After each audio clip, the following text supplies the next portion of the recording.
Hello, hello, hello.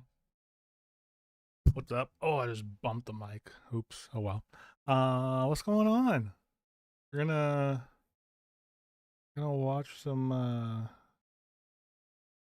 videos today. I'm gonna watch the Donald Trump interview that he did with the Meet the Press from over the weekend.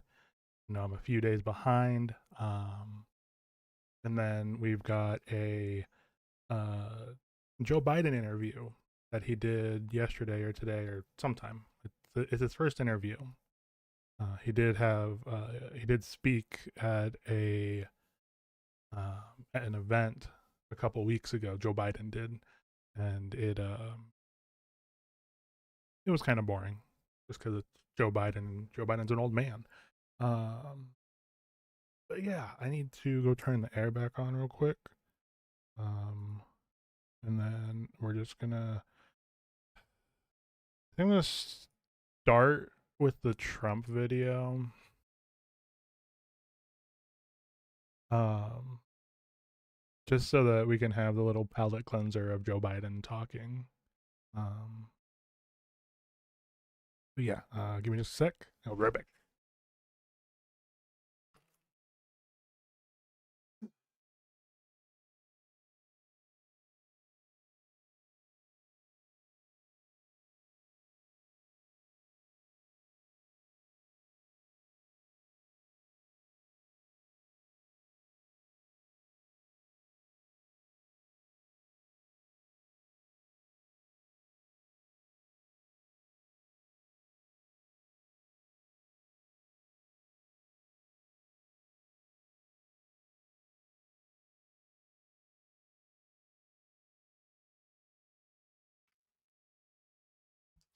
And I know a lot of people have probably already seen this video, um, or seen clips. I've seen a few clips about this, like the you need to uphold the Constitution. I don't know. I've seen some stuff about that. Um, but yeah, I'll let's see how this goes. It's just very interesting that he's been um, doing these kind of interviews, especially considering these companies aren't nice to him, as he says. Uh, but yeah, let's see how the volume is. There is no volume. Okay, because I have the wrong. Yes, Thank you so much for there we being go. here to mark your first 100 days in office. It has been an incredibly busy 100 days. You've signed more than 140 executive orders. You've been focused on the border, the economy, foreign policy. What is your biggest goal in the next 100 days? Well, I think we're going to see a lot of results. We've already seen them on the border. We have the best border in the history of our country. It was 99.999, and nobody ever thought that was possible. In fact, Biden, if you remember, said he has to get legislation. And I said, no, you just need a new president. And I guess I was right. We have the best border we've ever had. We're doing great. The only reason he's doing great with the border is because he's unconstitutionally and illegally removing people from the country. Like we need legislation to remove these people, to process the thing that the border bill that was under Biden's term was aiming to do. They but then Trump was like, don't do it. Told the Republicans, don't do it. Then I have nothing to run on. This man, I swear. Great on illegal immigration. We are being hit hard by judges that I think they're trying to take away the power of the presidency. I was elected No, they are in a checking massive landslide the and a power of big, the big presidency. vote. We won the swing states. We won the popular vote. We won the district votes by tremendous numbers. We won everything. And one of the primary reasons I was elected was to get people out of our country that were allowed. We have prisoners, we have murderers, we have terrorists in our country, we have people from mental institutions that are seriously insane they all came in through Biden's open border policy, and I was elected to get them out and to seal the border, but to get them out. And we'll have judges, they're activist judges, they're saying, well, you know, you don't have the right to take out murderers and people that you don't even want to talk about. These are really some really bad criminal people, and they're here illegally. So, you know, they talk about, your next question will be due process, but they talk about due process, but do you get due process when you're here illegally? We're going to talk about all of that. We are going to talk about Yes. deportation, but I want to start Yes, you on do. the economy, sir, which obviously the biggest issue for voters. We got new numbers today, better than expected job numbers. Much better. At the same time, the economy shrank in the first quarter. You've been arguing all week that this is President Biden's economy. Mhm. Is this now your economy, sir? Well, I think certain aspects of it are. Costs are. I was able to get down the costs, but even that, it takes a while to get them down, but we got them down good. We lost $5 to $6 billion a day with Biden, $5 to $6 billion. And I've got that down to a great number right now in a record time. You know, we're talking about 100 days. But just think of what What's that the number? is. $5 billion a day we're losing on trade. And we were very tough with China, as you know. We put 145% tariff on. Nobody's ever heard of such a thing. And we've essentially cut off trade relationships by putting that much of a tariff on. And that's okay. We've gone cold turkey. That means that we're not losing. You know, we lost $1 trillion to China. $1 trillion. That means we're not losing $1 trillion when we go cold turkey, because we're not doing business with them right now. And they want to make a deal. They want to make a deal very badly. We'll see how that all turns out, but it's got to be a fair deal. But think of it. Okay. I'm not an economist, but if we're not trading with China, then that means that all of our product that we do make here, in the United States, is going to build up and build up and build up. And it's just going to be, where's it going to go? Like who's going to buy that stuff if not China? And I guess you could say then China needs to be paying more for our stuff, because it is literally just okay, if you're not going to buy our stuff, we're not going to buy your stuff. Okay, who's going to buy our stuff? It's just so confusing. Like, the stuff's just gonna sit in warehouses this whole time, because if we don't want it or we don't need it, it's frustrating. We were losing $1 trillion, and that was a big part of the $5 million a day. And I want to talk about China, but just staying on this idea of the Hold on. economy. $1 trillion, because we're not doing business with them right now. And they want to make a deal. They want to make a deal very badly. We'll see how that all turns out, but it's got to be a fair deal. But think of it. We were losing $1 trillion, and that was a big part of the $5 million a day. And I want to talk about Okay. China, but just staying on this idea of the economy. On the eve of your inauguration, the stock market spiked. You called it the Trump effect. Mm-hmm. Are you? It spiked because I was elected president. Well, It didn't spike because of anybody else. It spiked because they see what I'm going to do. They know what I'm going to do with the tariffs and everything else. And I think it's actually working out better than we anticipated. Did you see oil prices? Did you see gasoline is now below, in many cases, in many states, below $2 a gallon, Where? $1.98, $1.99, $1.97? Well, my question, sir, But is where? when the stock market spiked, you said this is the Trump effect.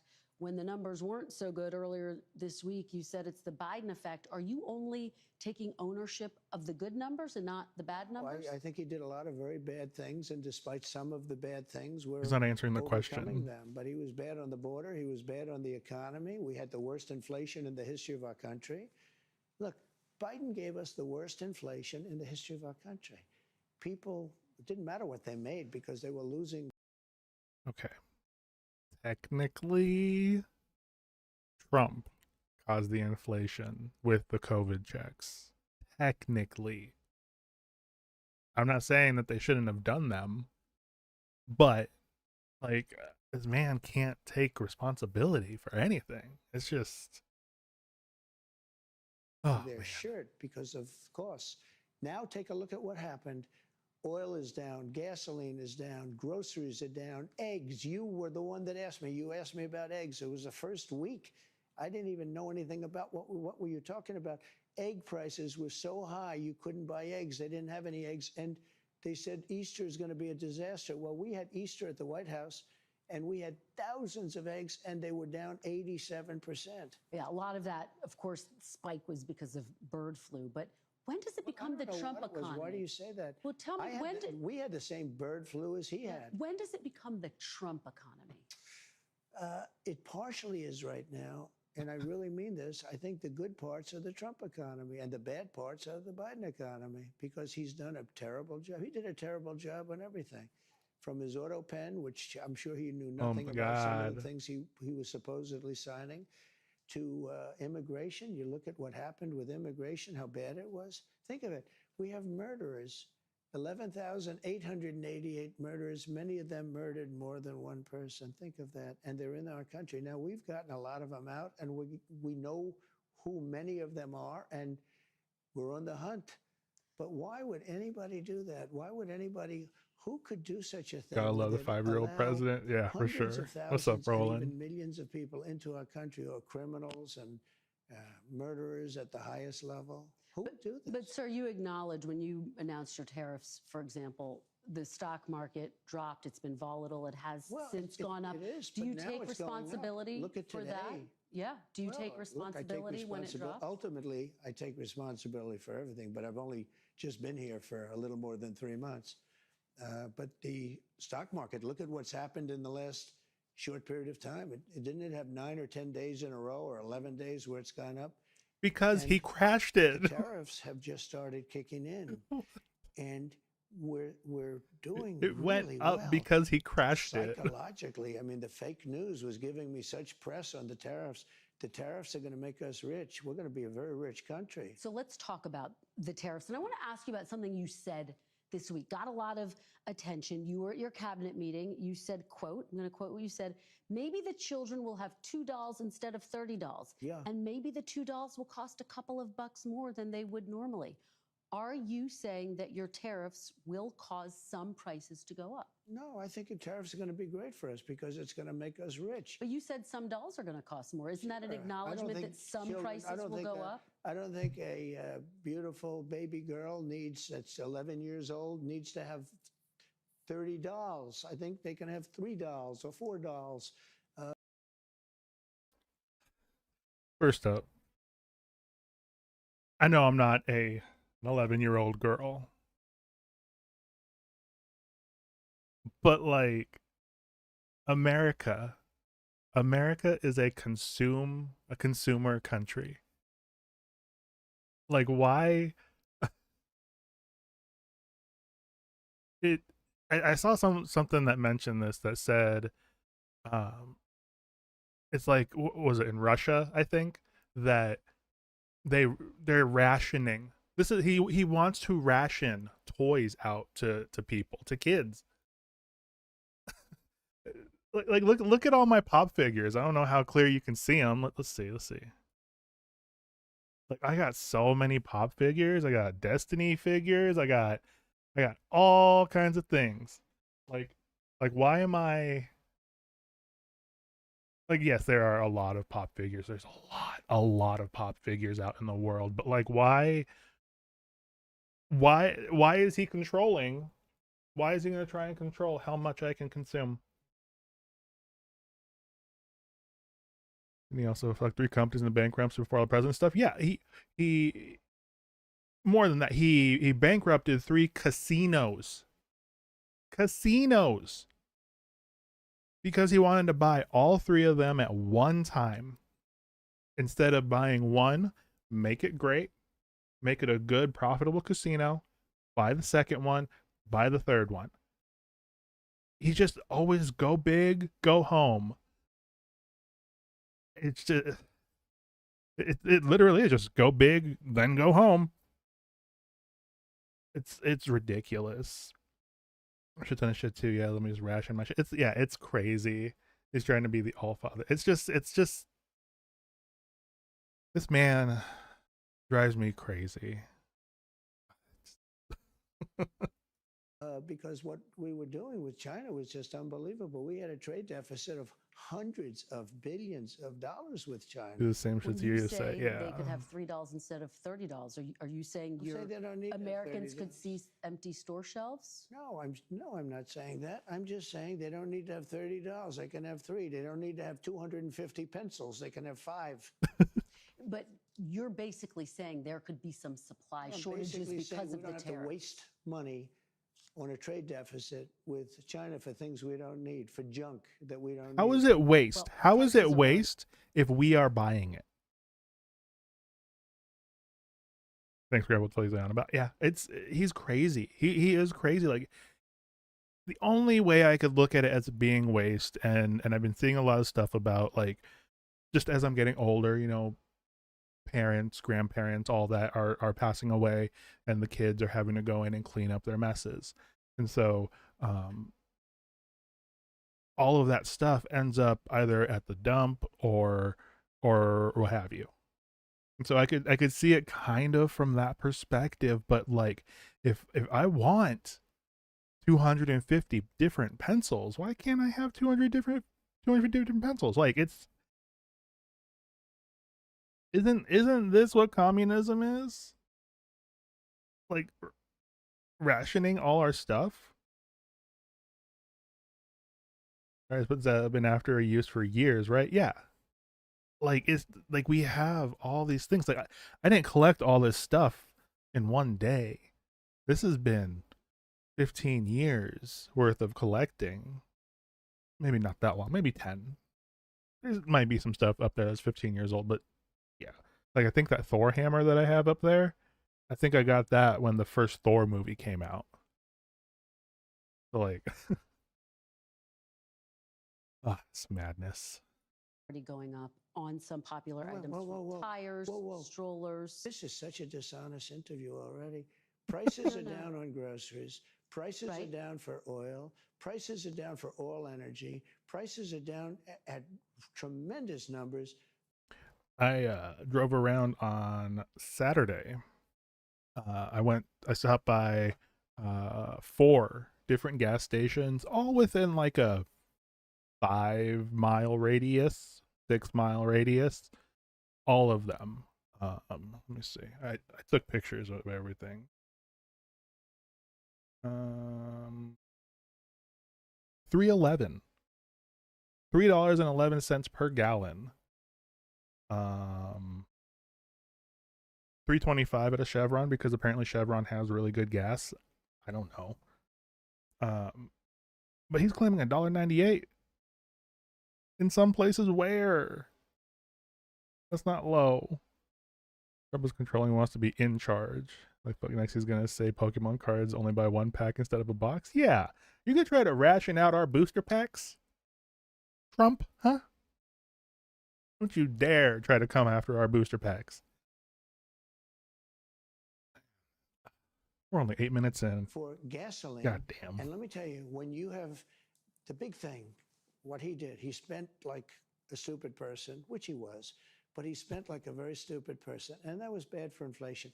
But what really killed us with inflation was the price of energy. It went up to $3.90, even $4, and in California, $5 and $6, right? Okay. I have it down to $1.98 in Where? many states right now. When you go that much lower on energy, which is ahead of my prediction, because I really thought I could get it down into the 250s. We have it down at $1.98 in numerous places.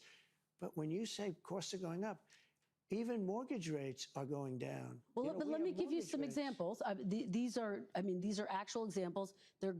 So you're saying the prices that are going down, some prices are going up. Tires, strollers, some clothing in the wake of your tariffs. Excuse me, that's peanuts compared to energy. Energy is 60% of the cost. But sir, you Energy campaigned, is the big. you campaigned on a promise to bring prices down on day. Well, I don't know. When one. you say strollers are going up, what kind of a thing? I'm saying that gasoline is going down. Gasoline is thousands of times more important than a stroller someplace. But what do you say to Americans who say they God. voted for you because they want and they need relief right now? And they're Right getting it. now.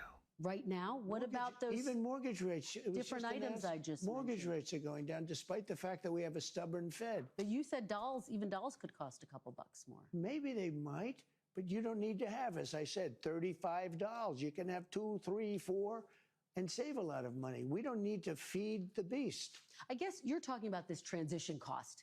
How long should people expect that transition to last, Mr. President? I can't tell you that. I can tell you that we're making a lot of money. We're doing great. Again, we're losing more than $5 billion a day. $5 billion. That posture, yeah, it's so. It's just like so. Am I even doing it right? Like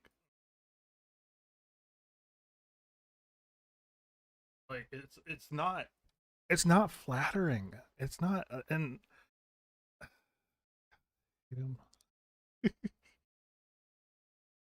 hold on. I'm trying some new stuff with my stream, so I'm just like kind of.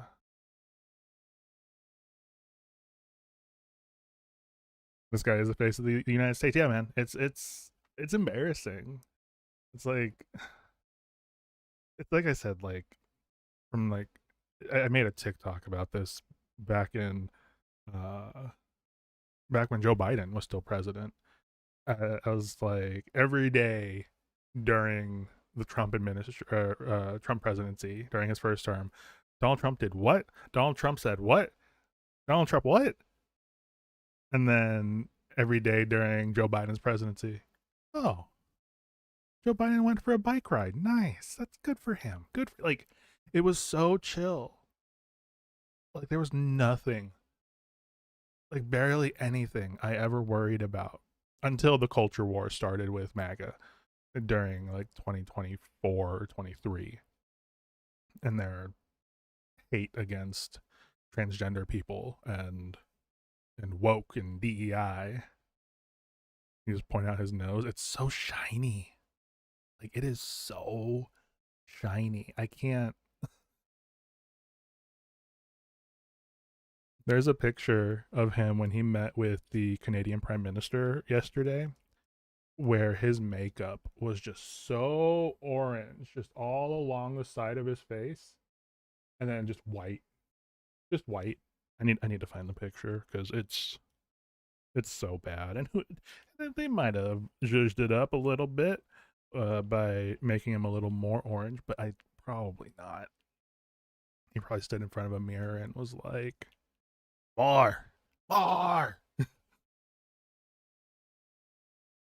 Oh, let me find that picture real quick. Waiting for Canada. Oh, I won't be able to find. Can I pull that over here? It's not a good one. Damn. Good enough. That's his motto. Yep.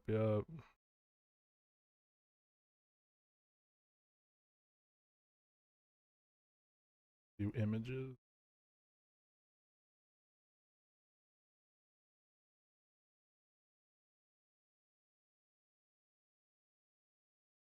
Oh well. Anyways, it was crazy. It's crazy just how bad his makeup is.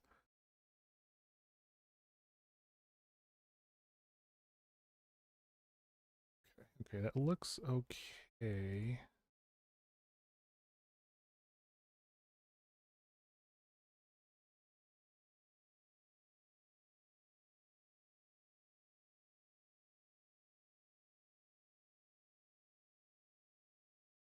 Okay. $1 billion a day. You don't talk about that. And right now, we're going to be at a point very soon where we're making money every day. Look, How soon? we were losing hundreds of billions of dollars with China. Now we're essentially not doing business with China. Therefore, we're saving hundreds of billions of dollars. Very simple. You take me to my next question, which is about China.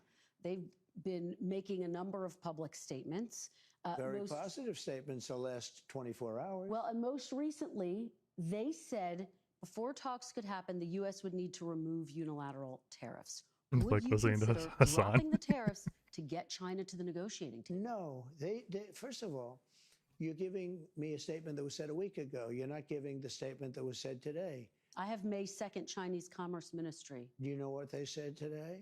The U.S. We're wants to looking negotiate. forward- It should show sincerity by preparing to take actions in correcting its mistakes and canceling the unilateral tariffs. They made, first of all, they made numerous statements. You know Yes, they've made you know numerous how many statements. people speak for Yes. China? It's like Yes, 50 they've made numerous I statements. can give you yes. a statement for any occasion. Yes. But they said today they want to talk. Look, China, and I don't like this. I'm not happy about this. China's getting killed right now. They're getting absolutely destroyed. Their factories are closing. Their unemployment is going through the roof. I'm not looking to do that to China. Now, at the same time, I'm not looking to have China make hundreds of billions of dollars and build more ships and more army tanks and more airplanes. So you're not, just to be very clear, you're not dropping the tariffs against China to get them to the negotiating table. Those Why would tariffs I- are staying on. Why would I do Would that? you lower them? At some point, I'm going to lower them because otherwise you could never do business with them. Yeah. And they want to do business very much. Look, their economy is really doing badly. Their economy is collapsing. So small Is it, though? businesses say they are Is being it, though? hurt by the Chinese tariffs, and some could be forced to shut And down. many businesses are being helped. Are you Look at the considering automobile tariff business. relief for small businesses? Why do you always mention that, you pick up a couple of little businesses? What about the car business? They're going to make a fortune because of the tariffs. Do you know that the union, the head of the union, who was no fan of mine, Sean Fain, I guess his name is, right? He didn't endorse me. The Teamsters did. A lot of people did. A lot of unions did. But he didn't. He couldn't stand me. Now he's saying, wow, what Trump's done for the automobile, I can't believe it. I assume he's going to probably now say, the next thing he can say is, I endorse this guy. He's the greatest I've ever seen. He can't believe it's happened. He said, we've been waiting 40 years for somebody to do what Trump is doing. So why don't you mention the big car industry instead of mentioning somebody that's doing strollers? Well, I'm just asking you about small businesses. Are there any discussions about giving any relief to small businesses? They're not going to need it. Hold Are on, these hold on. Well, Waiting 40 years for somebody to do what Trump is doing. So why don't you mention the big car industry instead of mentioning somebody that's doing strollers? well, I'm just asking. The party of family values and repopulating the United States doesn't want to talk about kids. They don't want to talk about strollers. Like what? Yeah, what is the comparison here? Like, what? How are you going to compare automobiles to strollers? It does.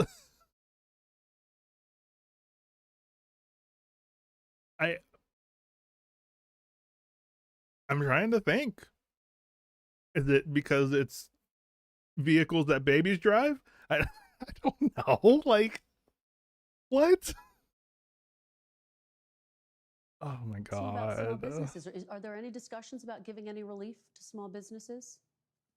They're not going to need it. Why not? Are these They're going to make so much money. How? these tariffs? If you build your product here. Remember, there are no tariffs if you build your product here. It's very easy. It's very simple. Are these tariffs permanent, Mr. President? Depends on what you're talking about. One of the things that is going to bring and has brought, so I think we probably have close to $9 trillion of investments coming into this country. If you look at other presidents, there's never been anything like that. This is over a period of 2 months. You got to give me a little break on the 1 month because we're 3 months, but You only got a small loan of $1 million. Don't worry. So, one of the many things about Donald Trump that annoys me is when he doesn't know,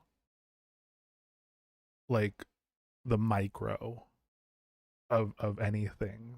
He only knows, like, big picture, which isn't good, because if he only knows the big picture, like, he won't know that there are other people that are controlling his government, which we know there's a lot of people that are controlling it. Stephen Miller,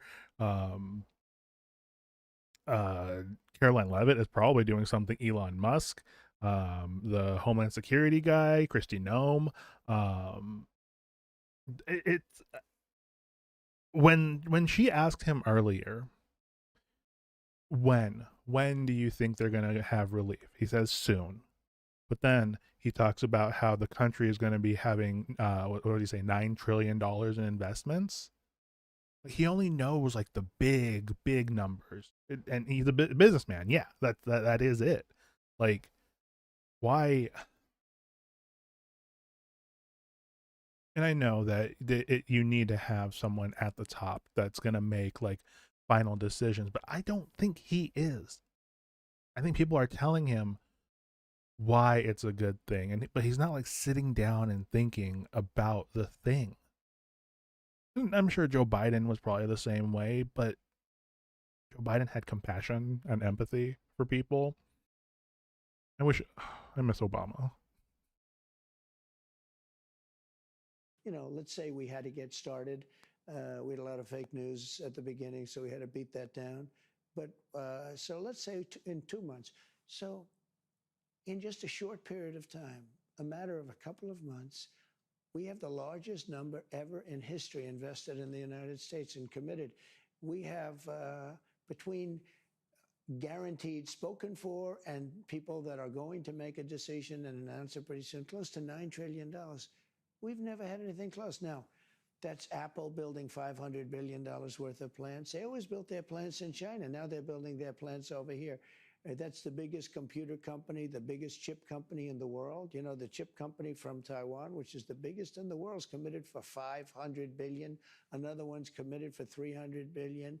We have companies, nobody's ever seen anything like it. And let me tell you the other thing, very importantly, automobile companies, plant after plant after plant, Toyota, Honda, Ford, General Motors, Stellantis. Ooh. I mean, nobody's ever seen anything like it.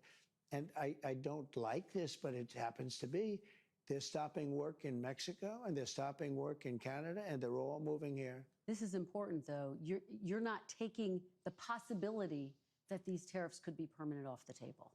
Some of them. Oh, I wouldn't do that, because if somebody thought they were going to come off the table, why would they build in the United States? Let me ask you You about, understand that, right? Yeah, no, I mean, but that's why I'm asking, because there's a lot of, I think, uncertainty for CEOs, for business owners. They want to know, See, I don't are think these there is tariffs uncertainty. permanent? I think there's only uncertainty in the fake news. I don't think there's uncertainty. I mean, I've been very rigid, very strong on it, but I will say I'm flexible. Like with respect to parts made outside of the country, I gave the automobile companies a little extra time. You know, you're talking about 15% and then 10% of the parts put in a car. I gave them a little extra time without penalizing them.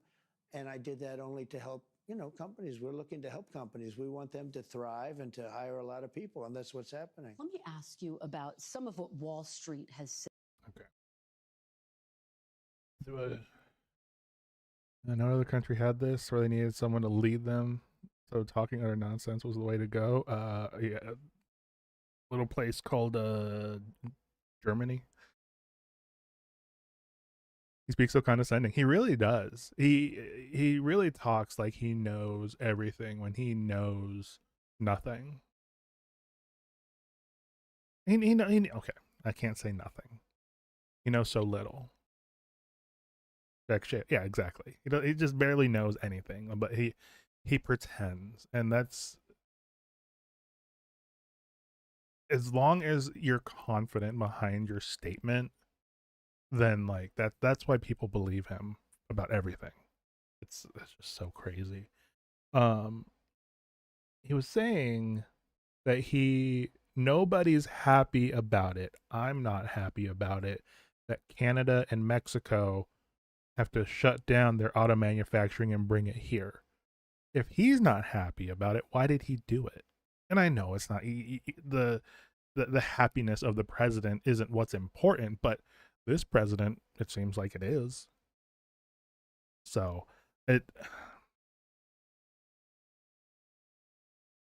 the world is going to be so crazy here in the next 6 months, I think.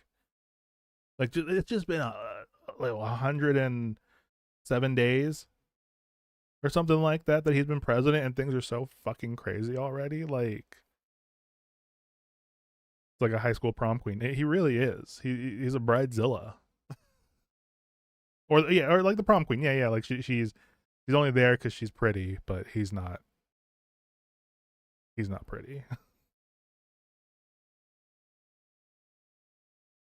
Said some people on Wall Street have expressed concerns that the possibility of a recession is Yeah. increasing. And I want to know what you think about that. Are you comfortable with the country potentially dipping into a recession for a period of time if you are able to achieve your long-term goals? Well, you know, you say some people on Wall Street say, well, I tell you something else. Some people on Wall Street say that we're going to have the greatest economy in history. Why don't you talk about them? Because some people on Wall Street say this is Well, the that's what I'm greatest thing getting that at. ever That's happened. what I'm getting There at, are though. many- It's there the are many same people, question. Yeah, there are many Yeah. people on Wall Street say this is going to be the greatest windfall ever happen. And that's my question. Remember The this. long term. Yeah.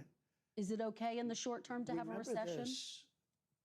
Look, yeah, everything's okay. What we are, I said, this is a transition period. I think we're going to do fantastically. One of your colleagues on another fake news station, ABC, said, do you guarantee 100% that a certain person is going to do a fantastic job? Yeah, he does have to have the as, last word. Let's say Secretary of Defense, okay? Because that was the question. I said, what kind of a question is that? Do I guarantee 100%? Nobody guarantees 100%. But I will say this. I think we're going to have an economy the likes of which we've never had before. You know, my 4 years were phenomenal, as you know. Were the they? Stock market. In fact, even though we had to go through the COVID thing, that horrible situation with COVID, we did numbers. And when I gave it over, when I handed it over, the election was rigged. And because of that, we have a lot of problems, by the way. But when I handed it over, Yeah, he's a what huge happened? narcissist. The market was higher than it was previous to COVID coming in. Yeah. Nobody could believe it. The stock market I'm talking about. I don't want to look back, but you did take your case to court I've gotta about look that. back. You took your case to court about your allegations. It's Oh, very no, I popular. jumped too far. It's a statement for any occasion. Yes. But no, they first of all, you're giving me a statement that now we're essentially not doing business with China. Therefore, we're saving hundreds of billions, 24 hours. Well, and most recently, they said before talks could happen, the U.S. would need to remove unilateral tariffs. Would you consider dropping the tariffs to get China to the negotiating table? No, said today. The U.S. We're wants to looking negotiate. forward. People speak for Yes. China. It's like Yes. 15 They've different. made numerous I statements. can give you a yes. statement for any occasion. Yes. Their factories are closing. Their unemployment is going to send more airplanes. So you're not, just to be very clear, you're not dropping the tariffs against China to get them to the negotiating table. Much. Look, they're cars. Me, the Teamsters did. Trump. Are there any discussions about giving any relief to small businesses? They're not going to need it. Okay. It's very simple. Are these tariffs permanent? And announce it pretty soon. Close to $9 trillion. We've never had anything close. Let me ask you You about. understand that, right? Yeah, no, I mean, but that's why Oh, I'm yeah, asking. that because you there's a lot understand of, that, I think, right? Yeah, uncertainty that for was CEOs, for condescending as business fuck. owners. They want to know, See, I don't are think these there is tariffs uncertainty. permanent? I think there's only uncertainty in the fake news. I don't think there's uncertainty. I mean, I've been very rigid, very strong on it, but I will say really I is so I'm disgusting. flexible. Like with respect to parts made outside of the country, I gave the automobile companies a little extra time. You know, you're talking about 15% and then 10% of the parts put in a car. I gave them a little extra time without penalizing them. And I did that only to help, you know, companies. We're looking to help companies. We want them to thrive and to hire a lot of people. And that's what's happening. Let me ask you about some of what Wall Street has said. That's Feel right. Okay. comfortable? Something else. Some people on Wall Street say, many Same. people, look, yeah, everything's okay. What we are, I said, what kind of a question is that? Do I guarantee 100% phenomenal, as you know, the stock market? In fact, even though we had to go through the COVID thing, that horrible situation start with here. COVID, we did numbers. And when I gave it over, when I handed it over, the election was rigged. And because of that, we have a lot of problems, by the way. But when I handed it over, what happened? The market was higher than it was previous to COVID coming in. Yeah. Nobody could believe it. The stock market I'm talking about. I don't want to look back, but you did take your case to court. I was trying to pause it after that part there. Again, stock market was up because people were investing their money probably from the COVID checks. They were investing it in the stock market because it was like Robinhood and all these other stock market crypto apps were making it super, super, super, super easy to invest. Like you got partial stocks. Like if you wanted to invest in like something that costs like $100 per stock, and you couldn't spend $100, they would let you buy a partial stock. So people were getting their money, investing it there, and then when the masses start to invest, then the whales start to invest, and then everything starts to go up. Like that's why everything was looking so good, pretty much through Joe Biden's economy as well. There was just a lot of crazy, crazy stuff that happened with money in that time. About that. You took your case to court about your allegations against the election. Let me ask you, There's sir. no question about it. The election was rigged. The facts are in, and it's still What being facts? litigated. Let's go. You did take your case to court more than 60 times and didn't win those cases. I won a lot of court Just cases. to button that up, though, sir. Just to button that up. What are you talking about? How the election worried are you? Are we talking about No, the election let's of talk about 2020? here and now. Let's talk about The here and election now. of 2020? Let's not talk about. Let's talk about here and now. Are you worried about a recession? No. Okay. No. I think we're going to have the greatest economic. I mean, are you worried it could happen? Do you think it could happen? Anything can happen, but I think we're going to have the greatest economy in the history of our country. I think we're going to have the greatest economic boom in history. Let me ask you about this call to Amazon founder Jeff Bezos this week in response to a report that Amazon was going to display tariff costs next to product prices. I don't see what would have been an issue with Are you going that. to punish CEOs who increase their prices because of tariffs? I think what is a great misnomer is the word tariff in many cases. It's not, to me, I don't view it as a tax. I view it as an incentive for people to come into the United States and build plants, factories, offices, a lot of We things. pay for it. I think it's an incentive, but the thing that's not known is if you look back and see, oftentimes like China or Vietnam or other countries, not just China, because China's an abuser, but there are other abusers. Many of them are friends, the so-called, I say friend and foe, and friend is oftentimes worse than foe. But what people don't understand is, and this is a lot, the country eats the tariff, the company eats the tariff, and it's not passed along at all. Well, some CEOs are saying they're going to have to pass it on. So how do you deal with those CEOs? But the company, how do you deal with those CEOs? China is eating the tariffs right now. What do you say to those CEOs who are saying we might have to pass this on to the consumer? Well, they Is he say okay? that because maybe He's it's not. to their advantage to say it. Will Maybe you they punish don't- them? No, because you know what? I want them to build plants in the United States. That way they don't have any tariffs. See, tariffs will, and not only will, look at what's happened. In 2 months, we're close to $9 trillion of investment. We've never been anywhere near that. What did you say to Jeff Bezos? He's just a very nice guy. We have a relationship. I asked him about it. He said, well, I don't want to do that. And he took it off immediately. So he changed course. And will you take that same tactic with other CEOs if you I'll feel always like call people if I disagree with them. If I think that somebody's doing something that's incorrect, wrong, or maybe hurtful to the country, I'll call. Absolutely. Wouldn't you want me to call? Biden wouldn't call because he didn't know what was happening, but I do. Takes me to my next question. Today's strong jobs report likely means, not clear, but likely means the Fed is less likely to lower interest rates. Well, he soon. should lower them. And at some Spoiler alert, they didn't. Interest rates stayed the same. This is from 3 days ago. They made the announcement today that interest rates are staying the same because of uncertainty. Like, and he gets mad at the Federal Reserve for not reducing interest rates, but they're not going to do it when there's so much uncertainty in the world, in the country. It's like when he first announced like all the tariffs and the market crashed, and people were like, you don't lose money if you don't sell, which is very true. If you don't sell, you're not actually losing money. Your bar is just going down. Your graph is getting lower. But what about the people who were getting ready to retire? Like, if they were going to retire within the next month and they wanted to cash out their 401k or pull some money from their 401k, or I'm going to stay with the cash out their 401k. If they have these high numbers in their 401k and then they hear about these tariffs that are coming in, they see all these other people, these institutions panic selling, and then they're like, oh no, I better cash out my entire 401k because I don't want to lose any money because I'm getting ready to retire. Like, you can start pulling money out at I think 62, 63 for a 401k, but there's a few other ones that you can do at a younger age. But still, like,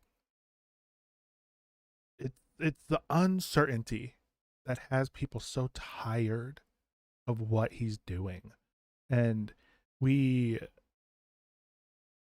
just so exhausting. And I know that it's the flood the zone tactic that they do, where they just throw everything at us. They just barrage us with all the things, so we can't stop to think. We can't just collect our thoughts and rise up, essentially, to stop them and go out. But like, a lot of people aren't letting it happen. It's info dumping. Yeah, exactly. It just gets you so tired. Like, I honestly, like, today I was doing some stuff around the house and I was getting ready to make a TikTok, and I'm like, wait, there's no news today. And I felt so, I felt, I don't want to say dumb, because I couldn't think of like what to do, because there wasn't like a big news story out there. And honestly, like, it helped me kind of like just calm down, recenter myself, and be like, okay, I can't be always looking for the rage. Like, they are literally, I can't take the bait every single time. I need to be happy when there is no news. And it might be that since I didn't talk about anything yesterday, I just had some family stuff happen yesterday, and so I didn't do much social media things and whatnot. But yeah, it's exhausting. It really is. And yeah, I'm just, the overloading human's brain, which will be a routine, and the people need it when that's gone. It's a different world. It really is. Like, the 24-hour news cycle is a terrible thing. Like, it's, and this is a line that I've been saying for probably 10 years, 15 years at this point. Like, we've got literal infinite knowledge at our fingertips. We have the news always at our fingertips. Like, the only reason I know that the Federal Reserve stuck with, like, didn't do anything to interest rates is because I got a notification on my phone from Apple News saying that the Fed is holding strong. I don't think I would have gone out and seek that out. And it really, phones and the internet, yeah, it's if Roland, have you seen Bo Burnham's Inside?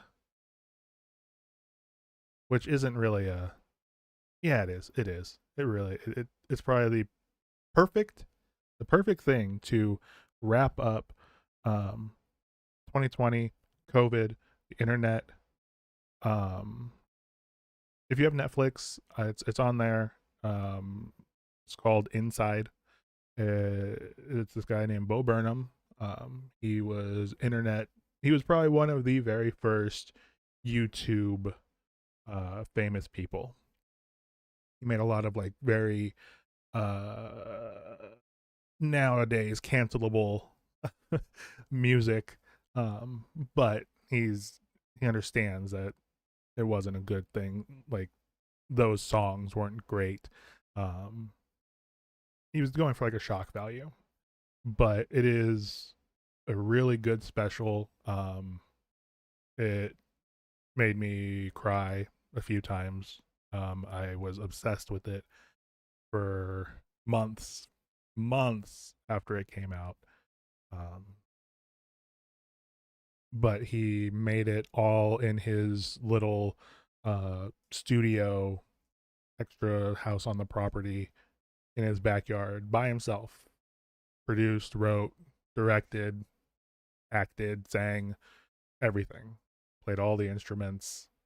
It was a really good special. And then he's got a lot of other stuff that he talks about how the internet and social media is just bad for not just for us but for kids growing up. And I've been seeing a lot of stuff about how some countries are making it so that you can't anyone under, I think they said 16, 18 years old can't have social media. And honestly, I think that's a good thing, because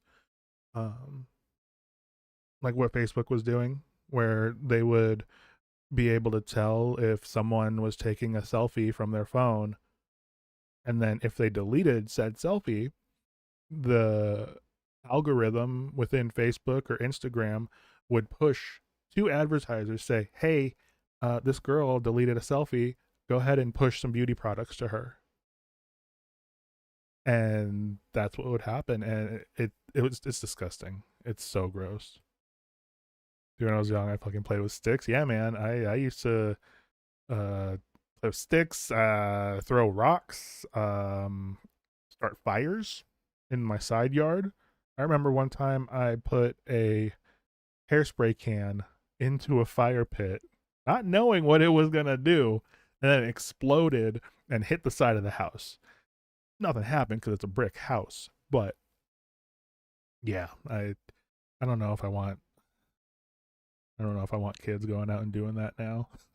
that'd be terrifying. Yeah, I don't know where I was going with that little rant, and just yeah. At some point he will. He'd rather not, because he's not a fan of mine. Not, he just doesn't Hold like on. me I need because to I go think back he's because I too don't. low. Today's strong jobs report likely means, not clear, but likely means the Fed is less likely to lower interest rates. Well, he soon. should lower them, and at some point he will. He'd rather not, because he's not a fan of mine. Not, he just doesn't like me because I think he's a total stiff. Oh my. And it's just Talking one about of those interest things. rates coming He down, should which they lower them. didn't. And I wish the people that are on that board would get him to lower, because we are at a perfect time. It's already late, but he should lower interest rates. Do you rule out removing Fed Chair Jerome Powell I'm not, I get to change him very quickly anyway. It's in a very short period of time. in 2026? You're not going to remove, you don't have plans to remove him before 2026 No, when I his don't time's have up? to. That was a total, why would I do that? I get to replace the person in another short period of time. Okay. This week, you reshuffled your national security team. Finding shit out by themselves not the same at all anymore. Yeah, like they don't learn from experience. They learn by watching someone else do the thing, which I guess is okay because they don't actually get hurt or anything. But at the same time, if they don't learn from the experience of getting hurt, then when they do it for the first time, they do end up getting hurt, and it's possibly worse than getting hurt. It's just so funny watching this little part here when he's like, I think Jerome Powell is going to bring the rates down. He didn't. Yeah. You moved National Security Advisor Mike Waltz to UN ambassador. Just to remind our viewers, Waltz, of course, started that unsecure text chain where sensitive information was shared. Mr. President, was that move a punishment? No, I just think he'll do a nice job in the new position. Marco's doing an outstanding job. No, Marco won't keep, Marco's very busy doing other things, so he's not going to keep it long term. We're going to put somebody else in. But I think Mike, as you know, he's a fine guy, and I think he'll do a very good job. Knows the countries, knows leadership, and I think he'll do a very good job at the United Nations. And in the meantime, Marco's really doing something special, and it's going to work out very well. We're hearing some potential names. Stephen Miller's name, Ugh. one of your Oh my longtime, God. most loyal aides. His name has been talked about as a potential national security advisor. Is he someone you're looking Well, at? I'd love to have Stephen there, but that would be a downgrade. Stephen is much higher in the totem pole than that, in my opinion. Can you tell us who the front runner is right Well, now? I have a lot of people that want it. I will tell you, I have everybody calling. Everybody wants to be a part of this administration. So at some point, we'll, probably do that. Stephen Miller is a There's terrifying theory, person. Henry Kissinger did both. There's a theory that you don't need two people, but I think I have some really great people that could do a good job. So Secretary Rubio could continue to have both jobs indefinitely? He could, yeah, he could. But I think he even would like to probably see, because it is a little bit different. But in the meantime, he'll handle it. And I think Mike, if that goes forward, he still has to get approved. But I think Mike will do a very good job at the United Nations. Defense Secretary Pete Hegseth, obviously also on that unsecure text chain, he was sharing sensitive information. Are you looking for a new Secretary of Defense? Mr. No, President? not even a little bit. No. Pete's going to be great. His job is safe right now? We're doing a fantastic job against the Houthis, who like blowing ships up and watching them sink in the ocean. We're hitting them very hard. No, he's doing a very good job. His job is safe right now? Totally safe. Okay. Let's talk about the border. Okay. Let's talk about deportations. Border crossings are at their lowest level ever recorded. Is the Is border that good? Is the border now secure? Yeah, it's really secure. It's I mean, absolutely isn't that good? secure. That when you say that, doesn't that just sound good? After being abused for years by an incompetent president that allowed people to pour through an open border, criminals from all over the world, murderers and insane people from mental institutions and insane asylums. Isn't it a beautiful thing when you say it's the most secure it's ever been in the history of our country? Isn't that a nice? I know a lot of people have said this, but the only reason he says the only reason he says that they're sending people from insane asylums is because he's heard that people were coming seeking asylum. Like, this man cannot be real. There's a video I want to show after this talking about where he came up with the idea to reopen Alcatraz. And it's so hilarious. It's hilarious. I need to go grab a thing of crackers because I'm a little hungry.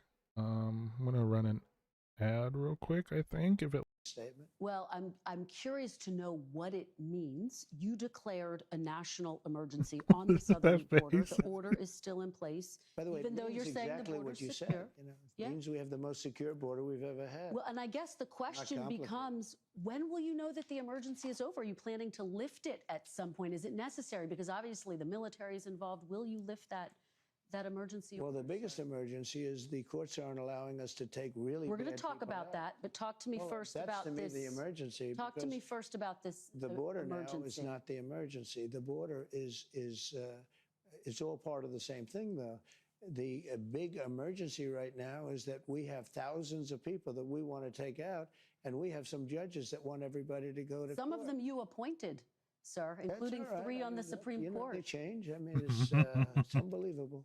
It's unbelievable how that happens, but they do change. Just to button this up, though, are you planning to lift that emergency order anytime soon? Now that the border's secure? We have an You say the emergency. We border's have a secure. massive emergency overall. It's an overall emergency on immigration. And if the courts don't allow us to take people out, if we had to have a court case, think of it, every single person, we have millions of people.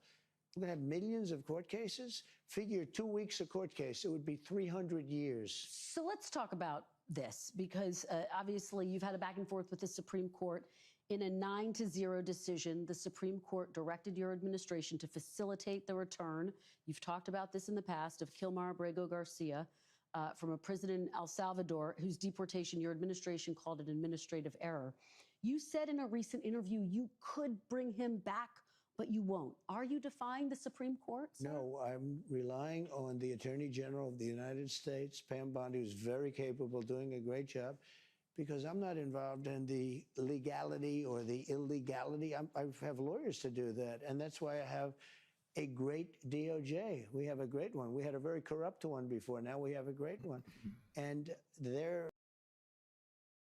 I brought this up last week. During the meeting with the president of El Salvador, Pam Bondi, the Attorney General, said if El Salvador will release him, we have a plane ready to bring him home. And then the president of El Salvador said, what am I going to do? Smuggle someone into the United States? I'm not going to do that.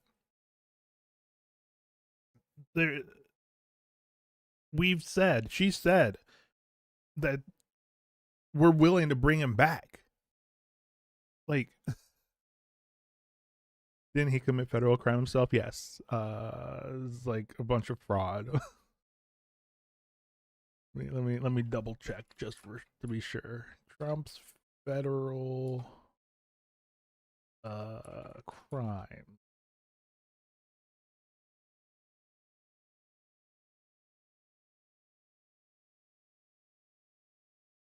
Yeah, January 6th, of course. With him telling people to go to Senate. And then they were talking about taking out Mike Pence. Like, they set up a gallows to take out Mike Pence, his vice president, Donald Trump's former vice president. And that's the thing that like, that people were so okay with seeing a different vice president on the ticket. Like, before it was Trump Pence, now it was Trump Vance, and like, no one questioned it. No one's like, why didn't Mike Pence want to run with him again? Or they just didn't care. United States is wild. Yeah, it is. It is so crazy. And then his other federal offense was handling classified documents. Like, he took classified documents from the White House to his home in Florida at Mar-a-Lago, which he flies to every weekend. He is down in Florida every weekend. He flies from Washington, D.C. down to Florida.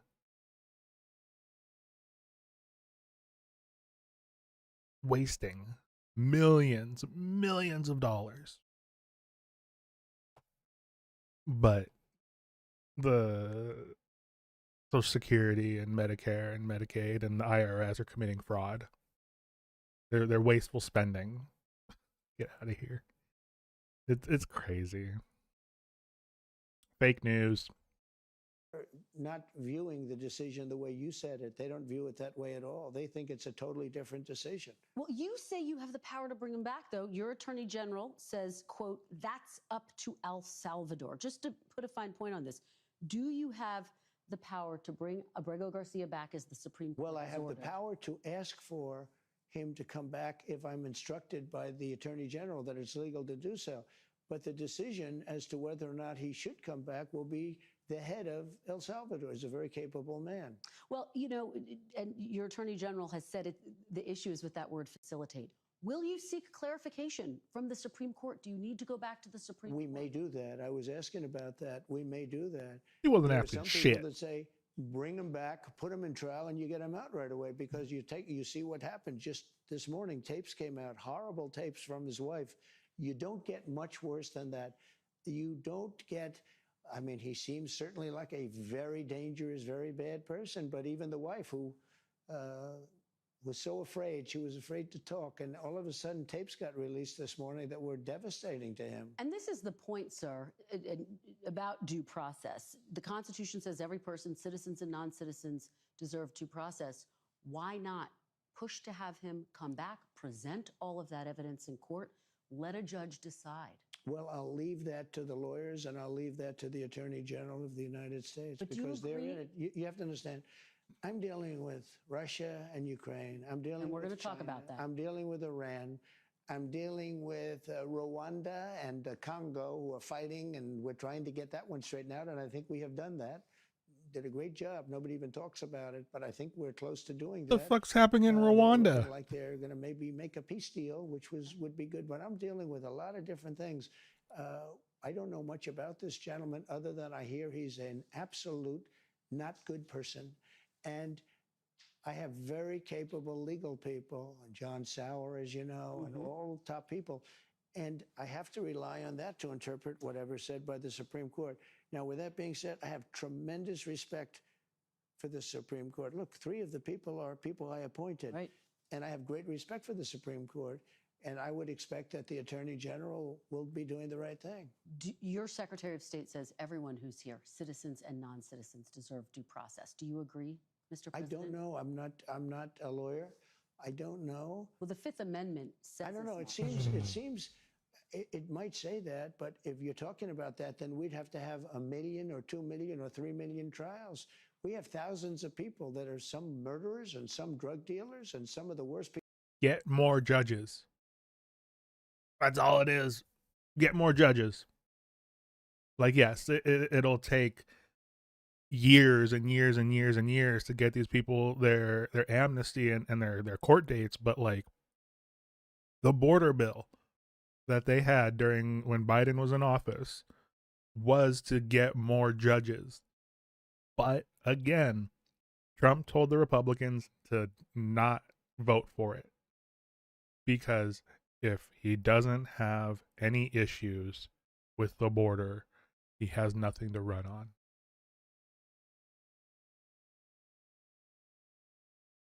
It's so crazy. Trying to see if this website that I use to look at the conflicts that are happening in Ukraine has anything for Rwanda.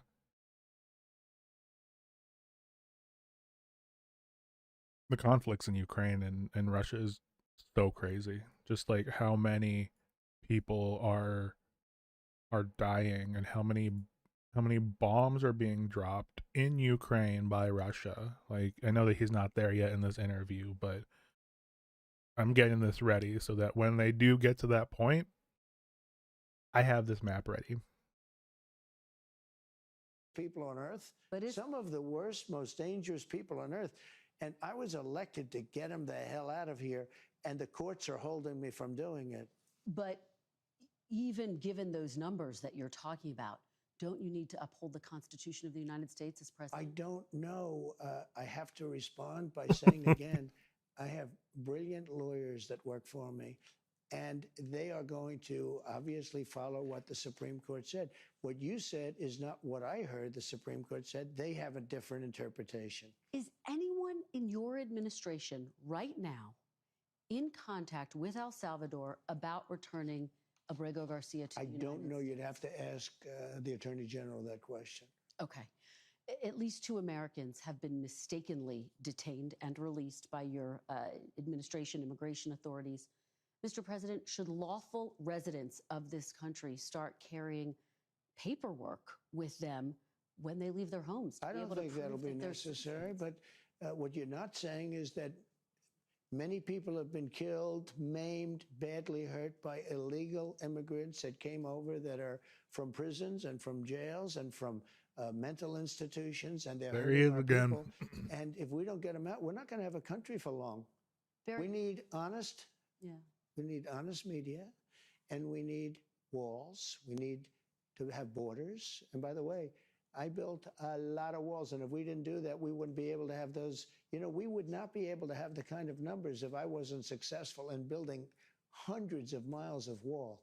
Very quickly, sir, the last time you and I spoke in December, you said that you would consider working on getting Dreamers legal status. Dreamers, of course, those who are brought here illegally as children. Where do those efforts stand? Is that a priority for you? Well, it's not a priority for the Democrats because every time we talk about it, they don't want to talk about it because I guess they like it as a political issue, but they're not good at political issues because they still want to have men playing women's sports. Well, Republicans do control Oh my Congress God. right now, Mr. But President. the Are you going to Democrats make don't. Well, Dreamers a priority? Well, you need for that. Yeah, it's you just a would need circle to have talk, support yeah. from Democrats, and we have no support from the Democrats. Have you had any discussions about Dreamers? Yeah, we've had discussions. We would do something. I'd love to put in beautiful immigration for everybody, but the Democrats don't want to approve anything. All they want to do is knock out a tax bill.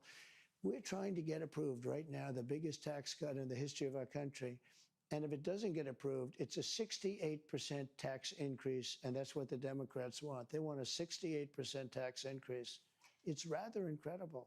And I do want to talk to you about your legislation, but let's talk about DOJ very quickly. Ugh. DOJ has fired and then rehired thousands of federal workers, including FAA employees in charge of aviation safety, specialists working on nuclear weapon safety. What do you say to those who believe Elon Musk's chainsaw approach has jeopardized the safety and security of Americans? Well, they found Here we $160 go. billion worth of fraud, waste, and abuse. Did I they? mean, I think he's done an amazing job. I think his people have done an incredible job. They're brilliant people. They know the computer. I actually asked him, It's all "What's their computer. work trait?" He said they're unbelievable at computers. In other words, you can't fake them out because these people were, in many cases, crooks. But it was fraud, waste, and abuse. They found your question should be asked a different way. Were certain things found? Yes. How much? $160 billion. Think of what $160 billion is. He found $160. He said he'd find $2 trillion. Well, we're not finished yet. We're not finished Do you yet. think the work continues We have- even though he's of leaving? course. He said Sure, he's leaving behind some very brilliant people. They were on television last night. They're super high IQ people. I like high IQ people. The Democrats don't have many of them. Oh Let my me ask God. you about some news that broke. You are Guys like Big Balls. That's who he's leaving behind at Doge. It's Elon Musk's approach to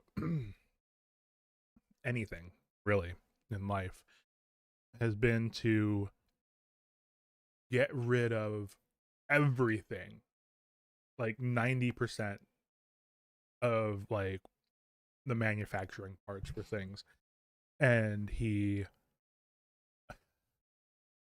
when that doesn't work, he adds like 10% of what he got rid of back, and then just slowly starts to add it back.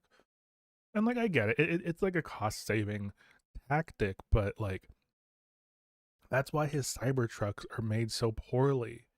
Like, I listened to the biography of Elon Musk about like when they were first making like the Tesla vehicles, like the cars, and how long they spent working on them and how much work they put into making it so minimalistic. And again, I get it.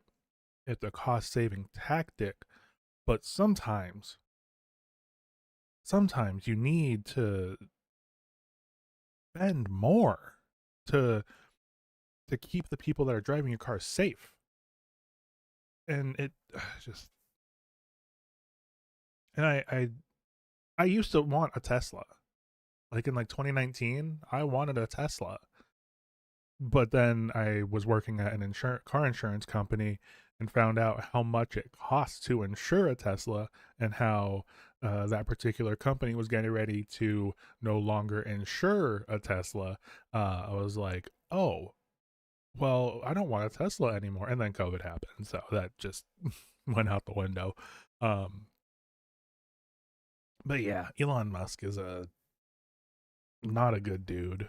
He doesn't care about anyone but himself, regardless of what he says to people. He only cares about himself and getting to Mars because he thinks the sun is going to blow up the Earth. But if the sun is going to blow up the Earth, isn't Mars like right there? It's literally right next door. Like,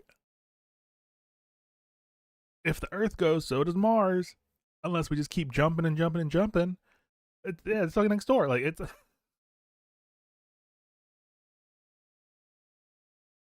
Oh, yeah. I hate Elon Musk. Hate that man. threatening to rescind Harvard's. I like high IQ people. The Democrats don't have many of them. Let me ask you about some news that broke. You are threatening to rescind Ben told him. Harvard's tax exempt status. Yeah. And yet, directing the IRS to investigate and rescind a university's tax exempt status is contrary to what's in the federal law. The law says you can't do this. Do you think you're following the law? Well, I tell you, I'm going to just follow what the lawyers say. They say that we're allowed to do that, and I'm all for it. But everything I say is subject to the laws being 100% adhered to. Are you willing to take this to court if it becomes a court fight? You're gonna Sure. take it that We've far? won a lot of cases. All right, let's talk about some of the other actions you've taken over the past 100 days. Last month, you directed your Attorney General, Pam Bondi, to review 2 people who you perceived to be your political adversaries. And yet you told me in December that you would not direct the Justice Department to investigate your political foes. What changed? Well, no, I just look at people, and I'm not directing anybody. They looked at these 2 people. They might have known it, or they might have heard it from 2 years ago. One person said, he knew me so well. He was, I think, on CNN or MSDNC, but they're both failing networks. You're happy to know, even though one of them, I guess, is related to you in one form or another, although they're trying to cut him loose as fast as possible. But it was well known that this one person, it was almost like he was my brother. I don't even know who he is. Maybe he was there. Maybe he was in the Oval Office a few times as a surrogate for, somebody in some form of government, along with 25 other people that sat in the back of the room or stood in the back of a room. I have no idea who this guy is. And he's out there. And then he did a book called Anonymous. I think that's really subversion. I think it's spying. It's something really bad. But you passed an I think executive order calling for I your think Attorney General he's been to looked at investigate that. for a long time. And the other one said that the election was so wonderful. It was such a, well, it turned out it wasn't a wonderful election. It was a corrupt election. Let me ask it this way, sir, because when we talked in December, I asked you, what is your message to people who didn't vote for you? Let me remind you of what you said. You said, I love you, and we're going to all work together. How does pursuing your political foes help to unify Did I really the say I country? love you? You really did. That's a direct quote. I'm sure you're right, but I'd like to I see. promise I'll show it to you. I'll show you the tape. Look, How does that help to I unify want to the treat country? people fairly, whether they voted for me or not.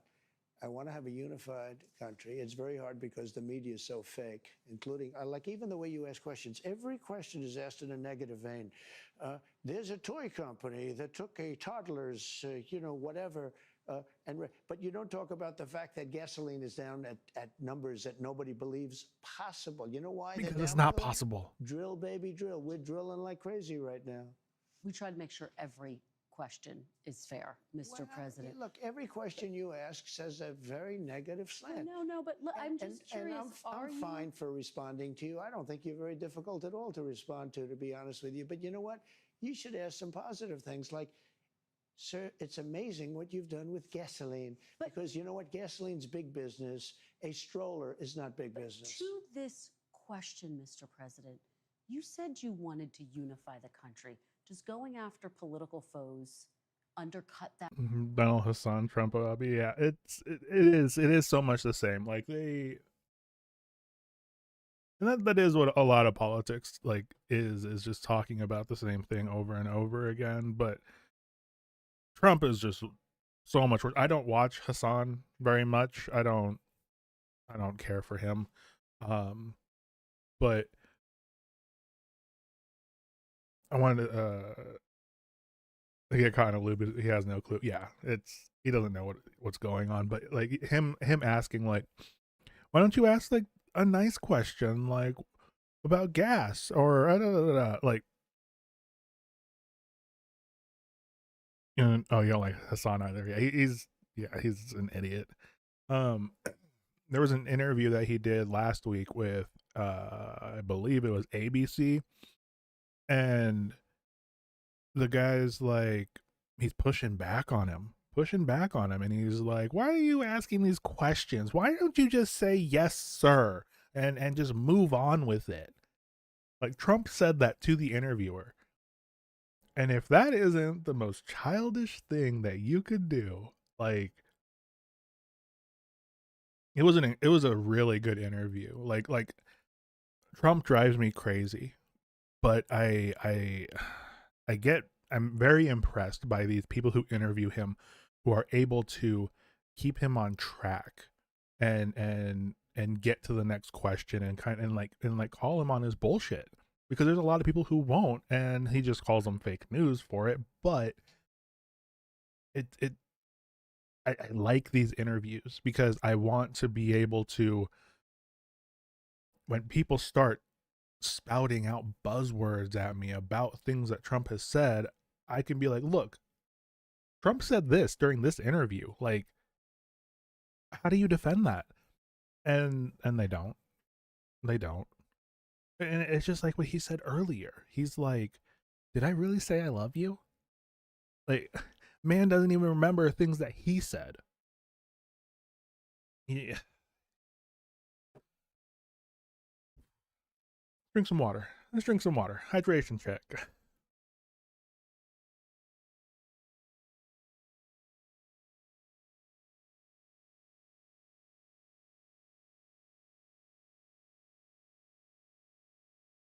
Ooh. Okay. That goal. No, not at all. No, we want Doesn't? honest people. Okay. I think you have. I watched a 5-hour debate between H3 and Hassan. Yeah, I saw like some clips with Hassan and Ethan, and Hassan, like, I saw some people like reenacting it. They're like Hassan asking this like really well, like saying this really well thought out statement, and then Ethan's like, no, no, no, no, no, no. What up, Dennis Baco? How are you doing?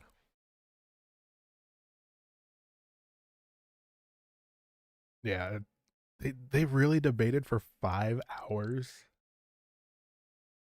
That is so crazy. Like,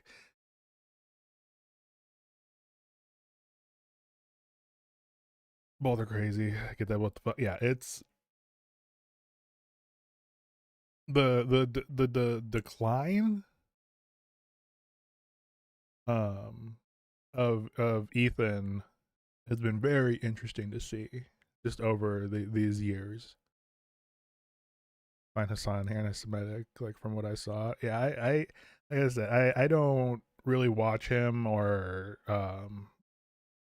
really pay attention to the things that he says. Uh which I probably should, just like so I can know what's the best way to put this, how both sides are talking about things, because like I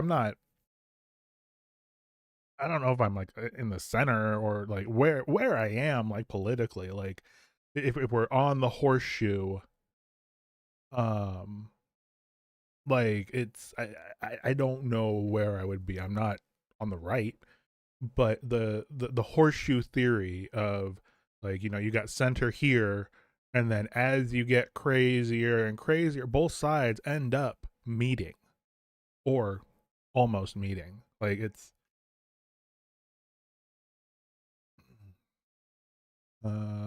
Twitch allows here's propaganda. So you tell me it's true, like Hamas is so strong in social media. I'm not as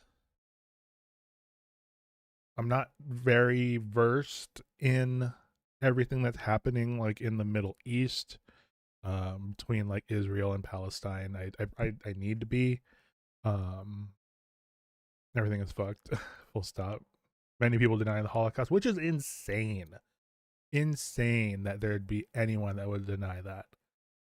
Like, like Dwight D. Eisenhower made them bring camera crews to the different camps so that people wouldn't be able to deny it ever happening.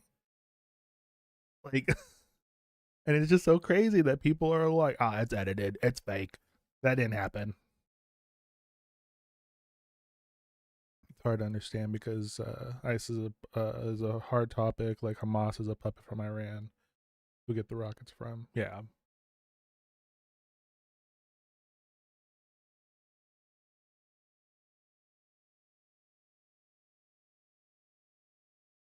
There we go. Like when it comes to like Israel and like Palestine, like I know that Israel is invading Palestine and they're trying to move people from their homes into cages, but I'm not like super versed in it. And people think that Hamas only attacked Israel on 10/7 because Israel and Saudi Arabia get into a deal. Don't get me started on Saudi Arabia, man.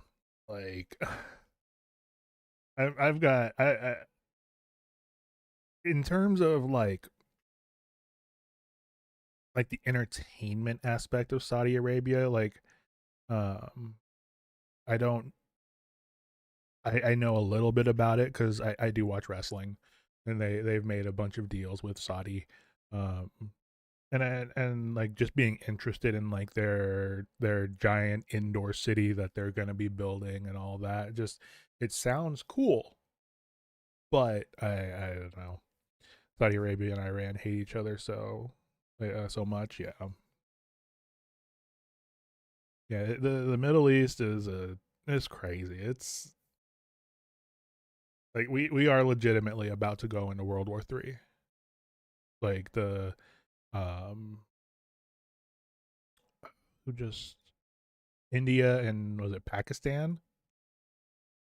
Like they just got something going now, and yeah.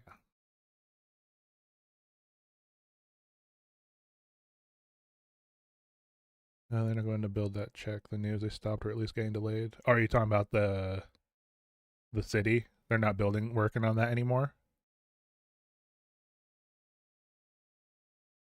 I guess the last time I checked on that was like a year ago. And get some rest because my God, yeah, it's fair, Roland. I appreciate you hanging out with me. Get some rest, man. The line project, they stopped it. Okay, that's crazy. Later, Roland. Yeah, it sounded really interesting, but it's just a walkable indoor city would be pretty cool.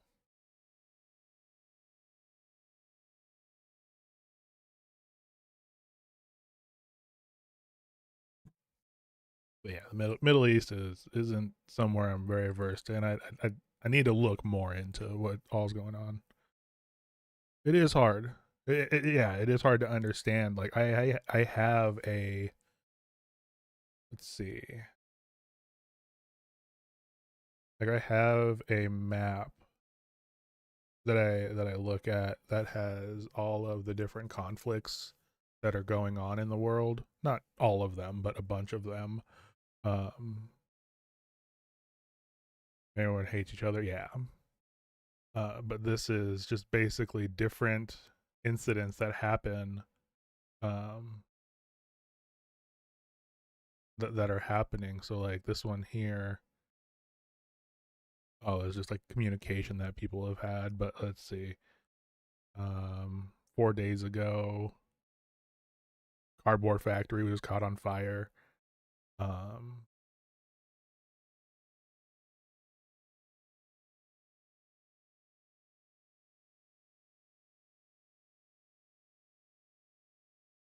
Fact is, Israel will win the war because Hamas's fault that they didn't release any hostages.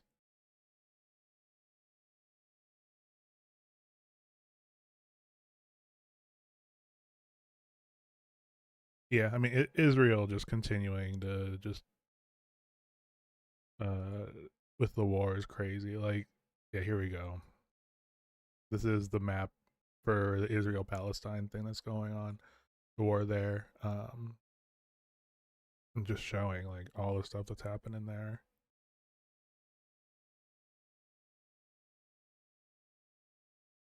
It's just crazy.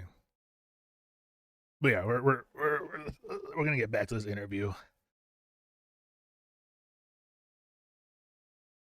Have to do that. We want honest people in this country. Let me ask you. But gasoline's big business. A stroller is not. I think they will not take the whole Gaza Strip because why should they do it? They gave it up 2005 for a reason. Oh no, Donald Trump. Yeah, I know. I haven't watched this yet. I was trying to save it to watch on stream. I'm already halfway through, so it's all right. Not big business. To this question, Mr. President, you said you wanted to unify the country. Does going after political foes undercut that goal? No, not at all. No, we want honest people. Okay. I think you have to do that. We want honest people in this country. Let me ask you big picture. People who have What am I lived gonna watch next? I was gonna watch. Oh dang, it's already 3:30. I was gonna watch an interview that they did with Joe Biden. Just since it's his first interview since he came back, but I haven't fully decided, especially with it already being 3:30. But yeah, we'll see. We'll go based on vibes. There is one other video I wanted to watch, like 5 minutes long, talking about where Donald Trump got the idea to reopen Alcatraz. And it's just a video that I found on TikTok. countries like the Philippines, Hungary, Russia. They look at some of your actions going after civil service, going after universities, law firms, the media. Fun fact news that happened in Germany. Funny news that happened in Germany. Oh, okay. It's funny as fuck.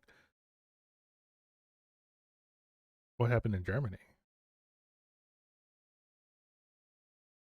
Which is hilarious because the guy that just left is from Germany as well.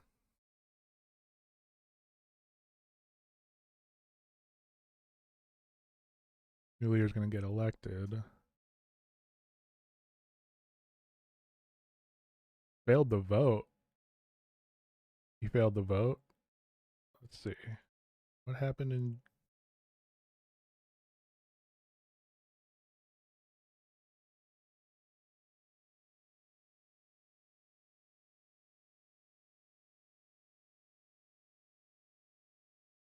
He becomes chancellor after surviving historic vote failure? What the heck? How does that happen?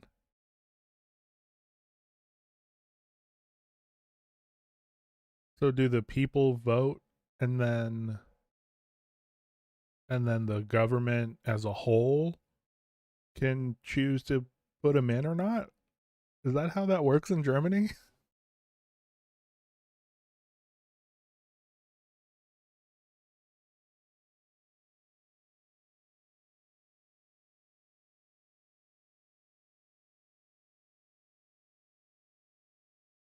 Let's see.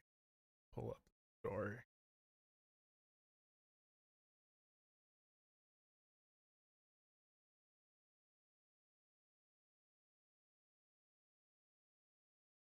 People vote the party and then parties make a coalition and then they vote a leader. Okay. Yeah, this is the same. Conservative leader has won a parliament vote to become the next chancellor at a second attempt, which, okay, good for him. He had initially fallen 6 votes short of the absolute majority he needed on Tuesday. Significant blow to his prestige and an unprecedented failure in post-war German history. It was a secret ballot in the 630-seat Bundestag where there was no indication who had refused to back him. That's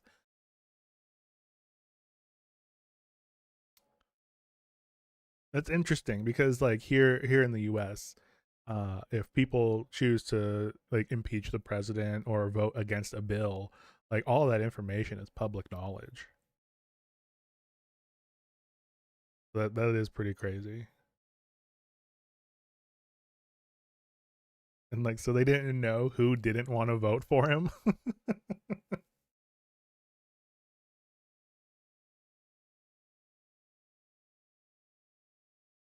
After hours of uncertainty, the parties and the president agreed to hold a second vote, which he then won with 325 votes. Coalition with the Social Democrats should have had enough seats in Parliament from the start, with 328 MPs in total, but it is thought 18 of them dissented during the first vote. Interesting. No, they didn't know who didn't vote for him. Yeah, that's what I was saying, is that it's interesting that they don't know who doesn't want to vote for them there, but here in the United States, if there are any like senators who didn't want to vote for a bill here, people would know. People would like for sure know who didn't.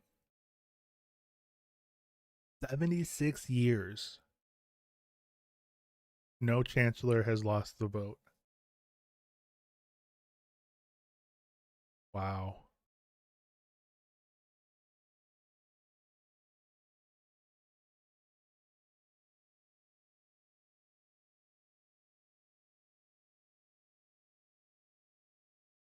This is the first one. Yeah, that is crazy.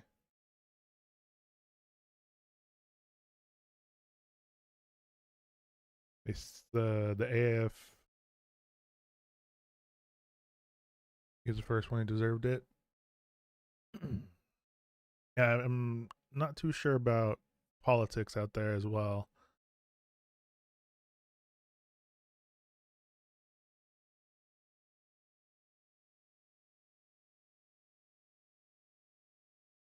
Wow. Yeah, that's crazy.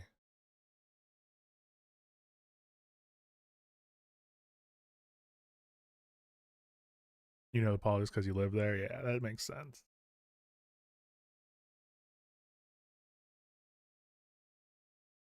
Media, they say it's out of an authoritarian playbook. What do you say to those who believe you are taking the country down an authoritarian path? Well, there you go again. Why don't you ask it a different way? Many people wanted to come into our country. Many people love. See, you like how he's against Russia and stuff. Yeah, I mean that's Russia is clearly the bad guy here in pretty much every situation. Um, I don't know how you could think that Russia is in the wrong, is in the right here, and that like Ukraine is in the right or in the wrong. It's just crazy. Like Ukraine is defending themselves.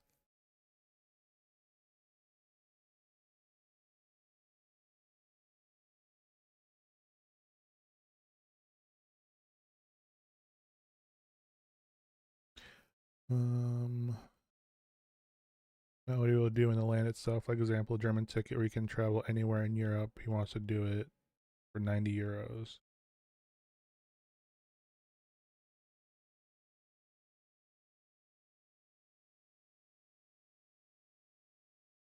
So how does traveling in Europe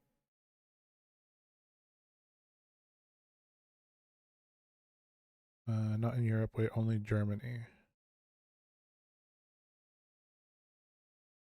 So can you not travel anywhere you want in Germany?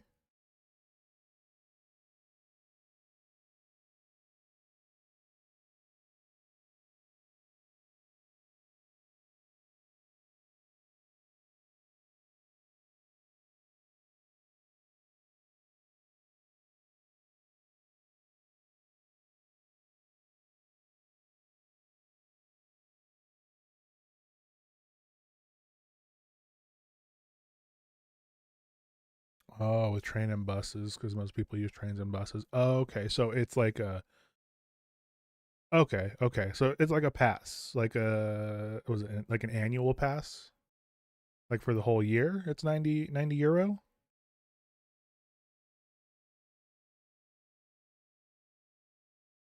Yeah, that doesn't sound like how much do the trains and buses cost? Like like per ride.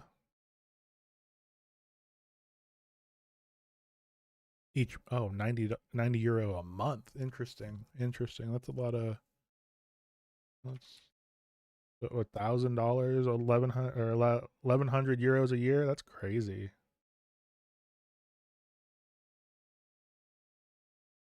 But it's unlimited rides. Oh, it costs 58 euro now. I mean, I can see like if he has plans to uh maybe make the infrastructure better, that might be a good reason for doing it, but like that's a huge increase. Like it's like a 100% increase almost. When was the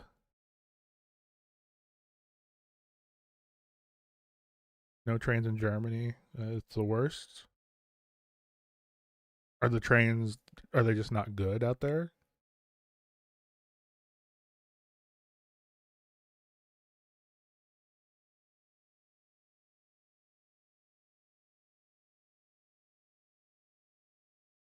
Because like I was saying, like it might be if they use that cost to make the rails better, make the train company better.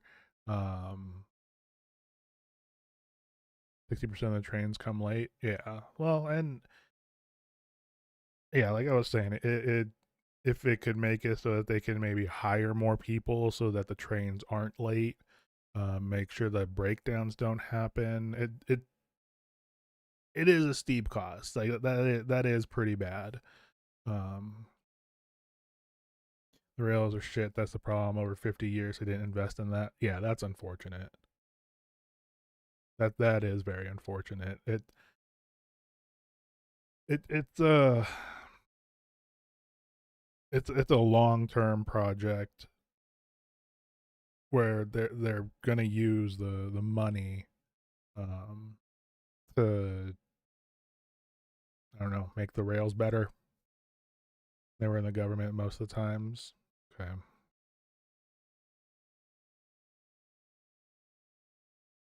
Yeah, that's I can see how that'd be annoying.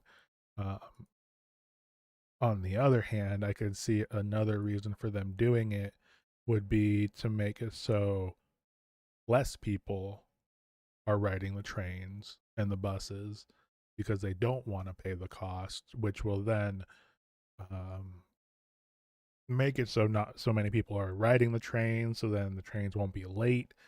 Um, the everything will be able to be maintained a little bit better. Uh, that's the only place that I could see those other points that I could see being the reason for doing it.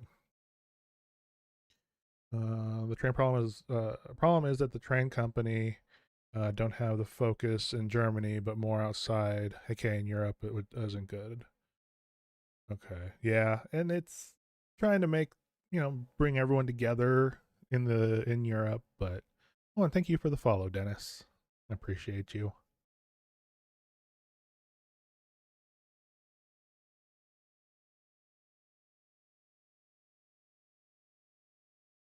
Yeah, and like working on making train companies 100% in the German government. Yeah, that's unfortunately that's how a lot of governments are now, where they have companies that are helping fund the government or paying people off in the government. I don't know how the German government works now or if they're able to get kickbacks or anything like that. The train company used a trick, and that is what they created. Many daughter companies that isn't control in Germany. Oh, okay. Interesting.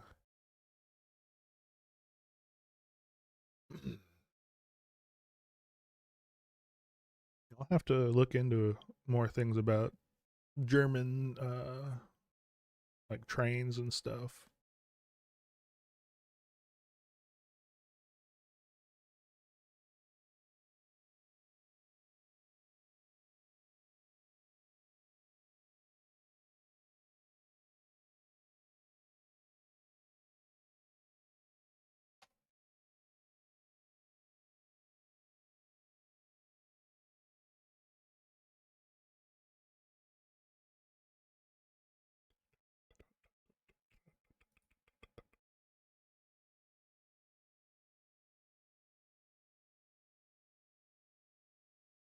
man, we gotta get back to this video. Trump. I won the election. They didn't win the election. I got a lot more votes than they did. I won the popular vote. I won all 7 swing states by a lot. A lot of people were surprised. I said, I think you could win 4, maybe 5. No, I won all 7, and I won by a lot. And I won, actually, I think there was a lot of hanky-panky going on, but it was too big to rig. That's the good news. It's too big to rig. I need to go back to this, but I want to address They say your it's countries like the Philippines. comment real quick, Dennis. You love Germany even though you're left, and many right-wing people think that we as a left hate Germany. And that's exactly how it is here in the United States. They, MAGA Republicans, they think that people on the left hate the United States, which is crazy. We just hate Donald Trump. I don't like him. I strongly dislike him. He is a nasty old man who has ruined this country, ruined our families. He's just made things so terrible, and there was a time when no one talked about politics, and Donald Trump made it so that people started talking about politics. Yes, it might have started a little bit with Obama, but Donald Trump is just, the reason it started with Obama is because racists didn't like Obama. Bad news from Germany that a party who was confirmed right-wing extremist party is still one of the strongest party in Germany. Yeah, the AfD. I like briefly, like during the election out there, I was like I keep an eye on like the election part of it. I don't really stick with it after the election, mainly because the left did win in Germany, and so I was like, okay, everything's gonna be all right. The right-wing extremists did not win, but they still have a lot of power, which is pretty scary. And I'm just glad that another country was able to get away from the crazy right-wing extremism that we're having to deal with right now here in the U.S.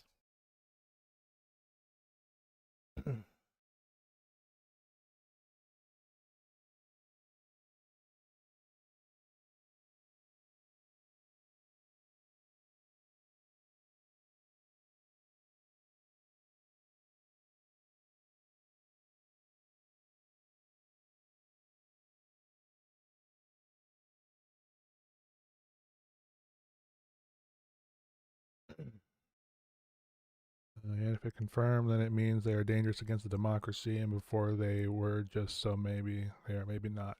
Yeah. Crazy world we're living in. Crazy world that we're living in where, from my love, the Verfassungsschutz. Was I close on that? On that pronunciation?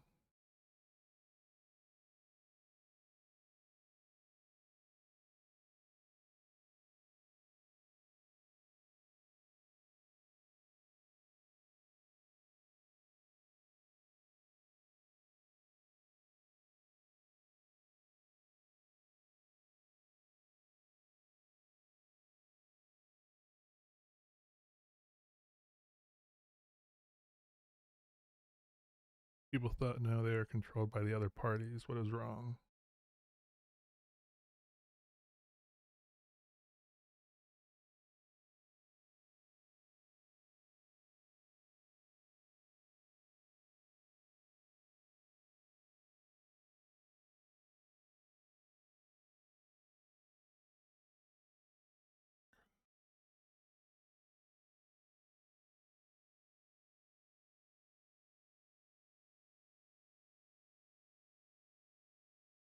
Like they're worse than the MAGA guys. Yeah, I didn't see too much about them, but it sounds like they're probably way worse.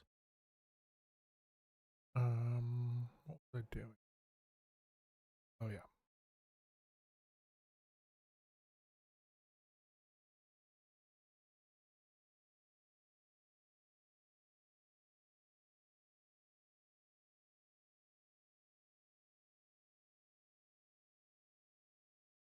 There we go. Okay, I gotta finish this video today. Hungary, I gotta Russia. finish it. They look at some of your actions going after civil service, going after universities, law firms, the media. They say it's out of an authoritarian playbook. Ooh, What hold on, I'm gonna address this real quick though. You see them a lot on TikTok. Just look at the comment, and when there's a blue heart, then they are an AFD supporter, which is unfortunate because here in the U.S., Democrats and progressives and liberals, we also use a blue heart. And it's so weird that the colors are backwards in other countries. Because like in Canada, their liberal party is red versus their conservative party, which is blue. I think Australia is the same way too. It's just so, and I know it's just colors, and it shouldn't really, it can't be a universal color thing across the world, but yeah, that is very interesting. The red in Germany is the SPD, who is center left. Okay.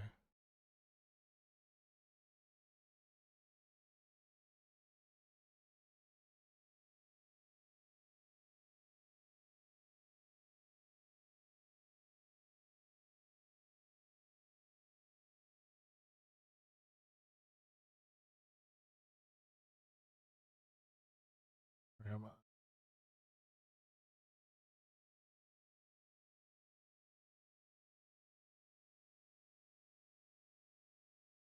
Back in 10 minutes. All right. do you say to those who believe you are taking the country down an authoritarian path? Well, there you go again. Why don't you ask it a different way? Many people wanted to come into our country. Many people love Trump. I won the election. They didn't win the election. I got a lot more votes than they did.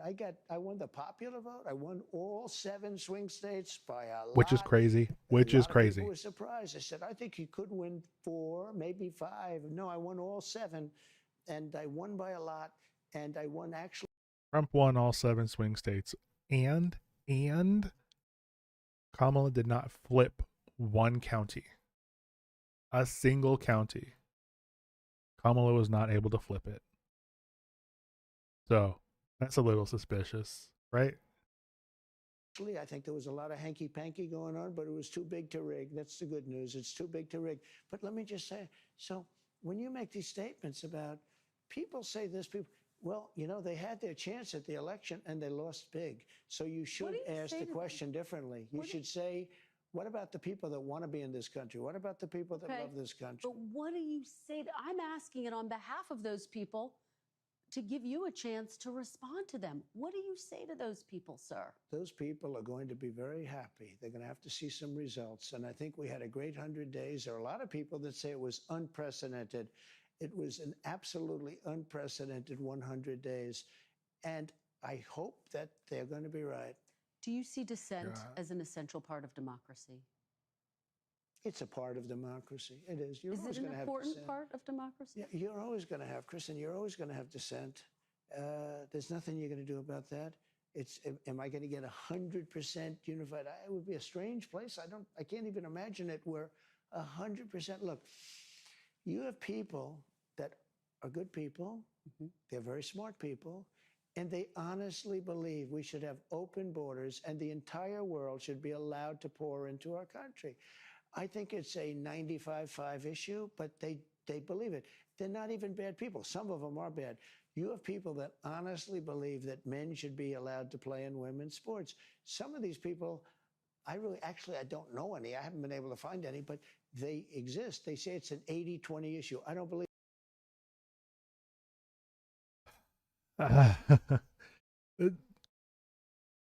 This is my issue with the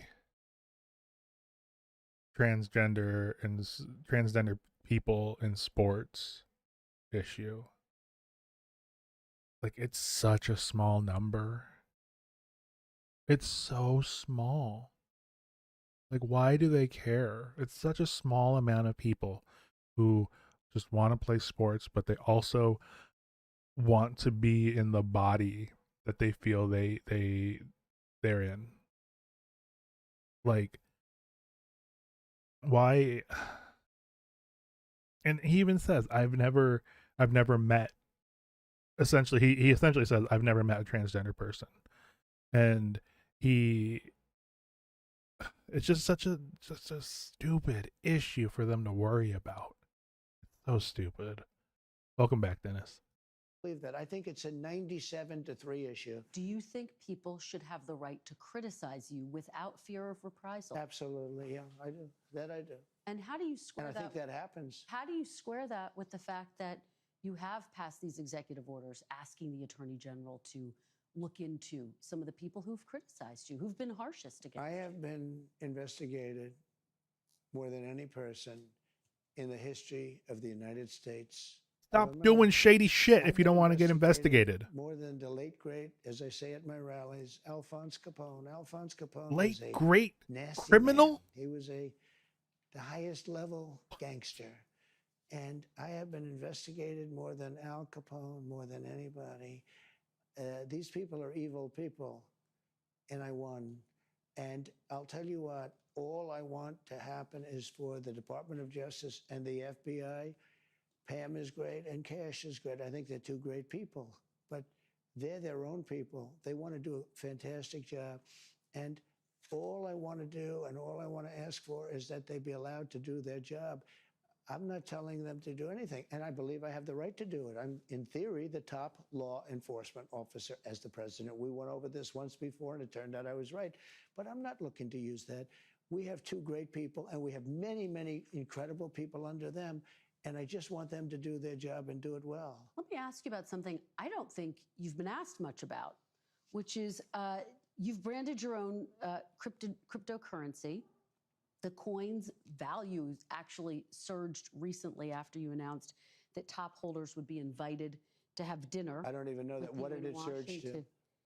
What did it surge to? Yeah, what's it worth? You might as well tell me, because I have no idea. Well, it surged. It surged. I will find it. Hold on one second. 5.2 or 58%. So 58%. To what number? That's not bad. 14.32. What? Billion? No, dollars per cryptocurrency. Do the video louder? $1 billion? Yeah. No. What's the number? I mean, what is the amount? Oh my God. Oh my God.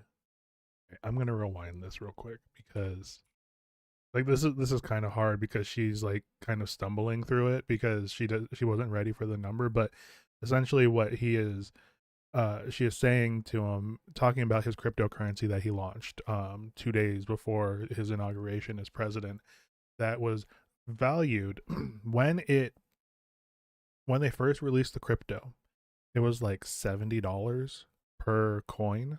It's now down to like $11. And so a lot of people lost a lot of money. But then they made an announcement that Trump would be they'd be holding a gala dinner where the top 220 holders of this crypto coin will be able to have dinner in the presence of Donald Trump.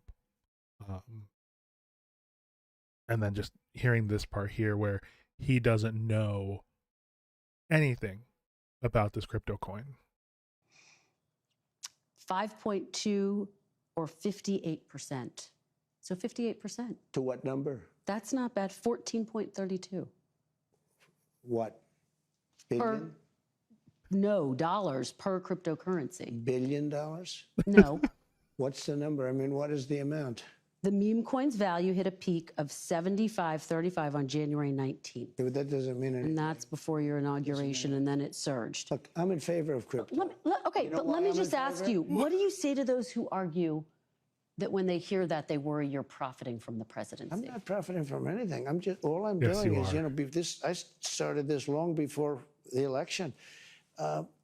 I want crypto. I think crypto is important because if we don't do it, China's going to. Oh my And God. it's new. It's very popular. It's very hot. If you look at the market, when the market went down, that stayed much stronger than other aspects of the market. But I want crypto because a lot of people, millions of people want it. I don't know if you know that. I heard Trump put tariffs to countries, and then they say to people to buy stock and then lift up the tariffs, what is illegal. Yes, that was incredibly illegal. He put tariffs into place, which crashed the market essentially for a few days. It was a week actually. It was 1 week. The market was down, and then on the day that he lifted the tariffs, like 4 hours, 5 hours before he lifted the tariffs, he said, "The great time to buy." And that post was only available to people who subscribed to him on his social media platform, Truth Social. And so those people saw that tweet or Truth or whatever the hell it's called, and they went out and bought. And then he lifted the tariffs and the market went up. Oh yeah, your communist debate. Yeah. Short story. I went to the stream and he talked about China and Taiwan, and I have different opinions than him. And then he insulted me as Nazi because I support Taiwan. Oh my God. And like, I haven't actually. I've gotten into one debate with someone because I don't know if I'm a good debater or not. I tried talking to someone after Trump got elected.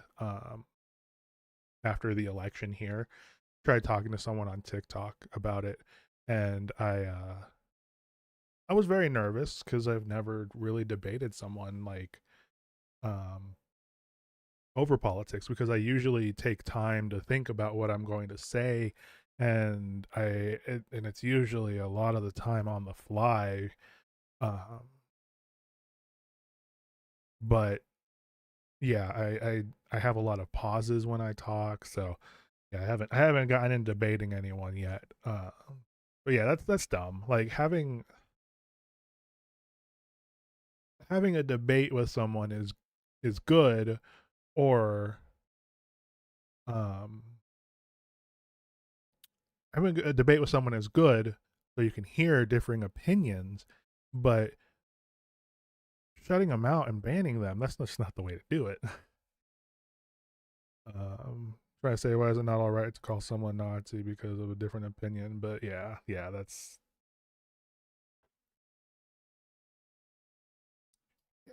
sucks. But yeah, Trump and his crypto is just so crazy, and like what drives me crazy about his crypto fascination is that he doesn't know anything about it. He's just going based off of what his sons say, or what Elon Musk is saying, or what just any of his other advisors are saying, because like that part right there, when they're talking about the value of their coin, of his meme coin, he's like, a billion? Like, no, it's $14. He is so weird. Yeah. I only said Taiwan want to be its own country, and I don't have a problem that USA have their military base. Yeah, like Taiwan deserves to be their own country for sure. Yeah, Donald Trump is crazy. Like, I can't believe we have to do another 3 years, 6 months of this, or however much it's going to be until the next election. I'm worried about what might happen if he were to no longer be with the world, and then we get JD Vance, because JD Vance he's an angry man. He's a good talker. I wish he was a Democrat because of how good he can talk. He is shit too. Yeah.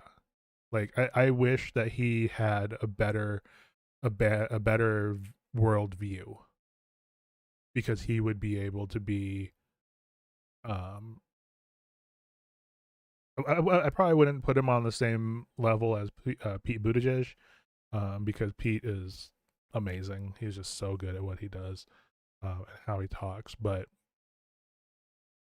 it JD Vance as the president would be scary because of how well he can talk and get his message across. I'm honestly very nervous about him running in 28. Yeah. Biden,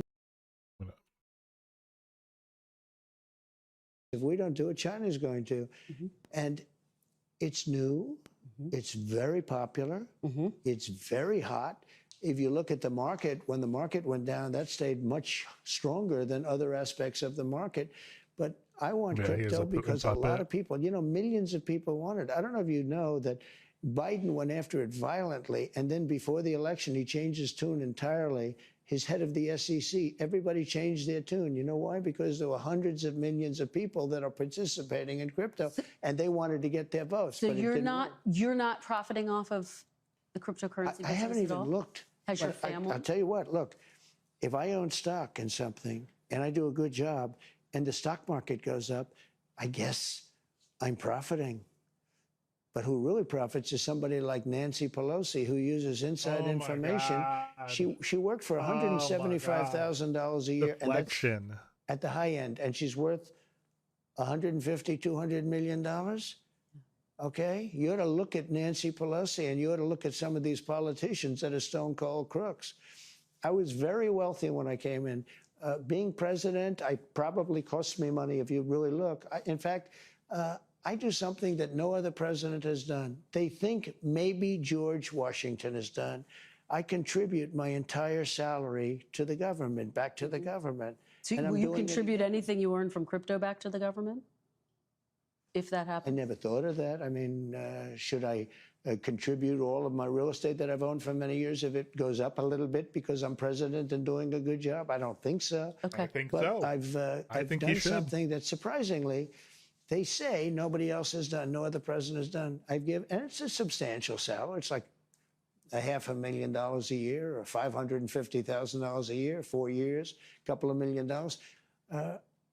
I gave it to the government last time. I never got a story saying I gave it. Nobody cared if I gave it. I guarantee if I didn't give it, there'd be a big story. But no other president, would it be a story? With the possible exception of George Washington, and they haven't been able to find those records. And we've had wealthy presidents before, but no other president has contributed the salary. And they told me before this that you will probably be asking me whether or not I'm going to contribute my salary again, but you haven't asked that. Are you going to? Yes. You are? Okay. Yes, I am. Okay. I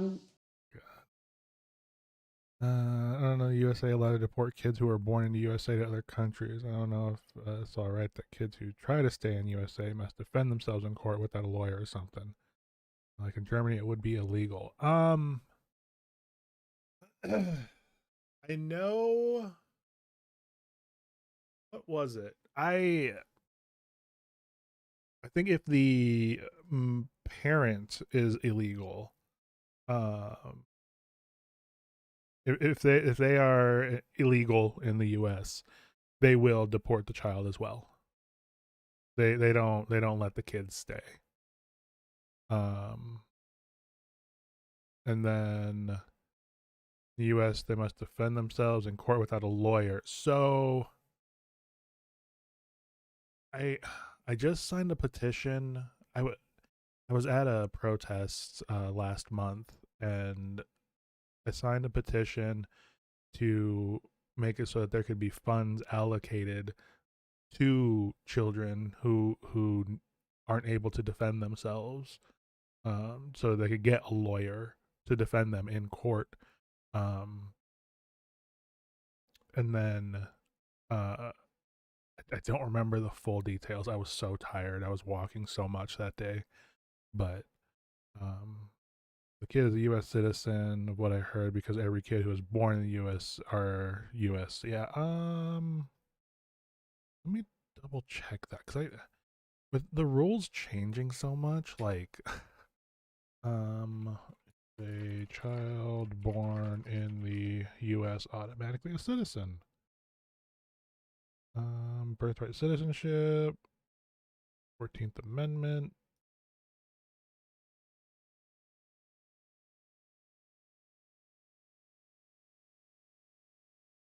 Okay, so they don't. Okay. I take it back. I was incorrect. So they would deport the parent, and then the um, there would be some organization who would try to hire a lawyer to defend the child, the kid here in the U.S. But they would deport the parent, so putting more kids into the foster care system, probably. Um, yeah, it's this administration is nasty. There's just a bunch of nasty people that I was saying earlier that they need to just get more judges to get just make more judges so we can have more trials so that these people can become citizens in our country. That's it. Like, they're also allowed to kidnap German tourists and held them into ICE camps. And even when Germany tries to get them back, they not allow contact with them to look if they're all right or not. Like, yeah, it's crazy. I just made a TikTok earlier today talking about how um JD Vance said, "You know what? Come to the World Cup. Come and enjoy the World Cup. Root for your country. But when it's over, you need to leave, or else you're going to be talking to Kristi Noem, who's the Homeland Security. Like, what? Like, they don't they say that our tourism is going to be up, but if people are scared to come here, how is tourism going to go up? Like, we as a country, we we provide services to people. We provide entertainment. So going to the soccer games, going to watch a movie, going out to food and plays and just all these things. Like, or two, but it could get more. Nobody had contact with them. Like, the German embassy tried anything, but they just got ignored. That is insane. That is insane that we would just hold tourists here. I've been hearing stories about people who, when they come into the country, they would say, have you posted anything negative about the United States on social media?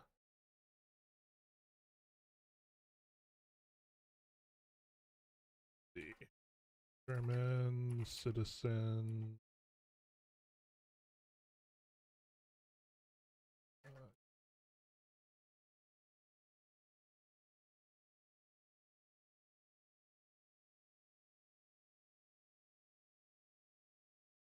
The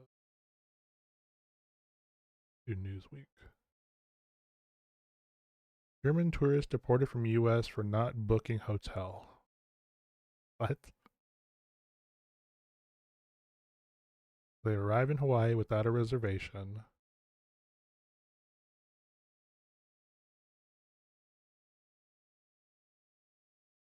Wow.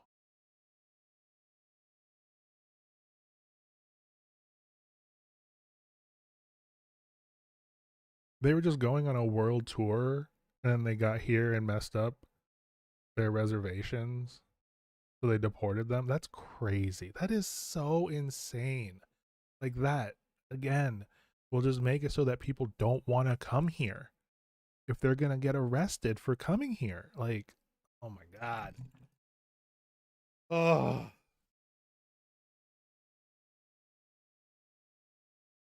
There's another case? Oh my gosh. Let's see. Oh, here we go. Detained for weeks. This is a New York Times article that I need to paywall. Okay, NBC. Fabian Schmidt was arrested and interrogated at Boston airport. They don't know why he's being held. Transferred to a federal detention facility in Rhode Island. In Rhode Island? Oh my, what?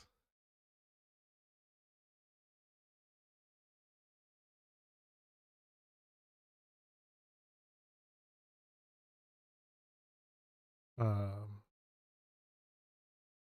yeah, the New York, it's blocked by an ad. For the New York Times.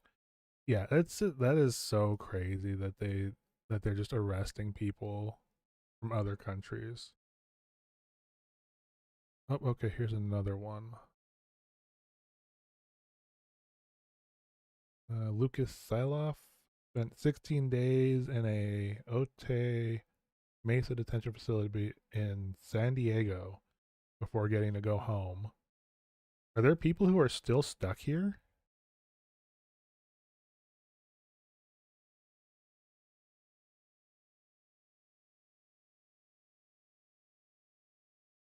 German tattoo artist came to the U.S. for a 3-week trip. She's now been in ICE detention for over a month. Okay, let's see.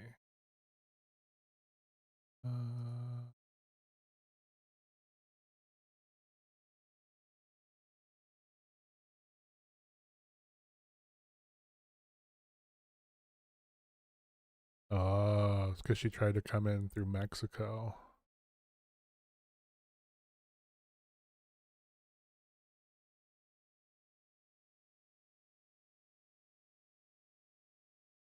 They're coming in through San Diego. So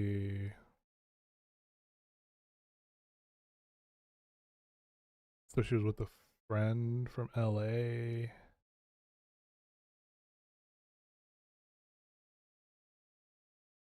Wow. Wow.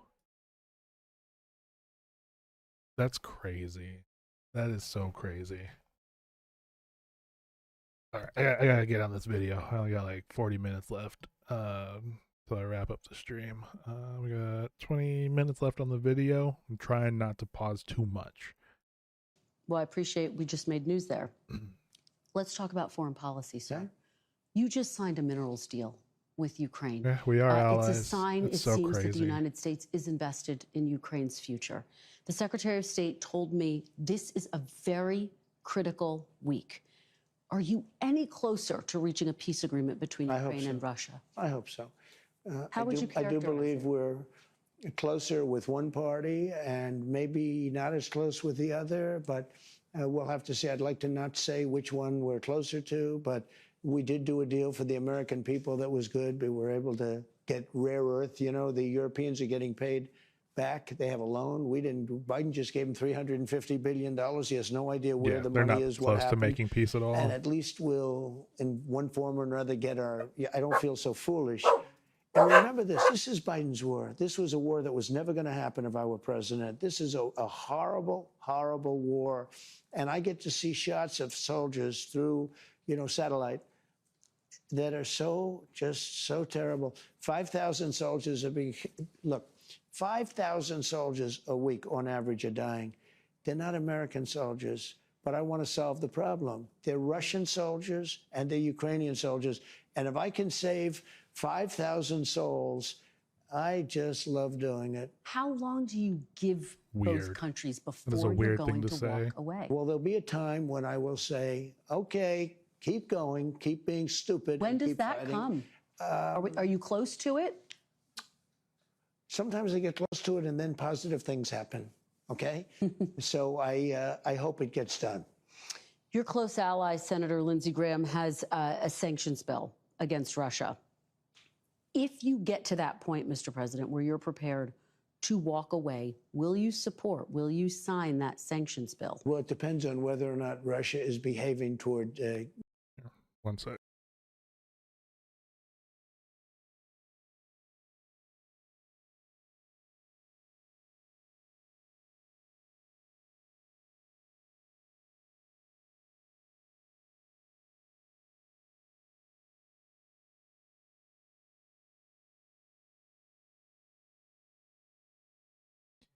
Ukraine must surrender. Let's talk about the children who were kidnapped from Russia to make them Russian. Yeah, uh, it's crazy. This entire war is like so crazy. Coming to a peace. We want a peace deal. We want Russia and Ukraine to agree to a deal. We think we're fairly close, and we're going to save a lot of people from being killed. We save a lot of money, too, because we're spending money like, you know, Europe is spending a third of the money that we're spending. And it's more important for Europe than it is for us. Biden had no control. He just sent money over there willy-nilly. Nobody had any idea what was happening, why they were doing it, why they were sending it. And it was massive amounts of money. So you The think you're deals are close bad, to a yeah. deal? What will Russia have to give up? Because Ukraine, there's been discussions they will have to give up some of the land. Russia that will have to Russia's give up all illegally of claimed. Ukraine because that's what they want. All of Ukraine, meaning they wouldn't keep any of the land that they've No. claimed? Russia would have to give up all of Ukraine because what Russia wants is all of Ukraine. And if I didn't get involved, they would be fighting right now for all of Ukraine. Russia doesn't want the strip that they have now. Russia wants all of Ukraine. And if it weren't me, they would keep going. Do you know that the European Union leaders have asked me to call Putin so many times because he doesn't return their phone call? You posted on social media he might be tapping you along. Might be. Did you misread But you might him? be tapping me along, too, when you tell me how nice an interview this is going to be. So. Did you? Is he dumb? Yeah, he is dumb. Like, Russia won't stop, and like Putin won't stop until he gets all of Ukraine. Like he doesn't like that. He wants to.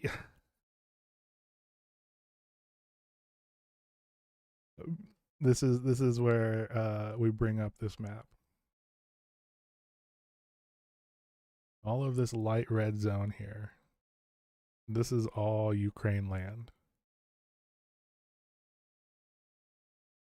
And all of these icons are all of the different conflicts that have happened, let's see, I believe just in the past 24 hours. Like, look at all these conflicts.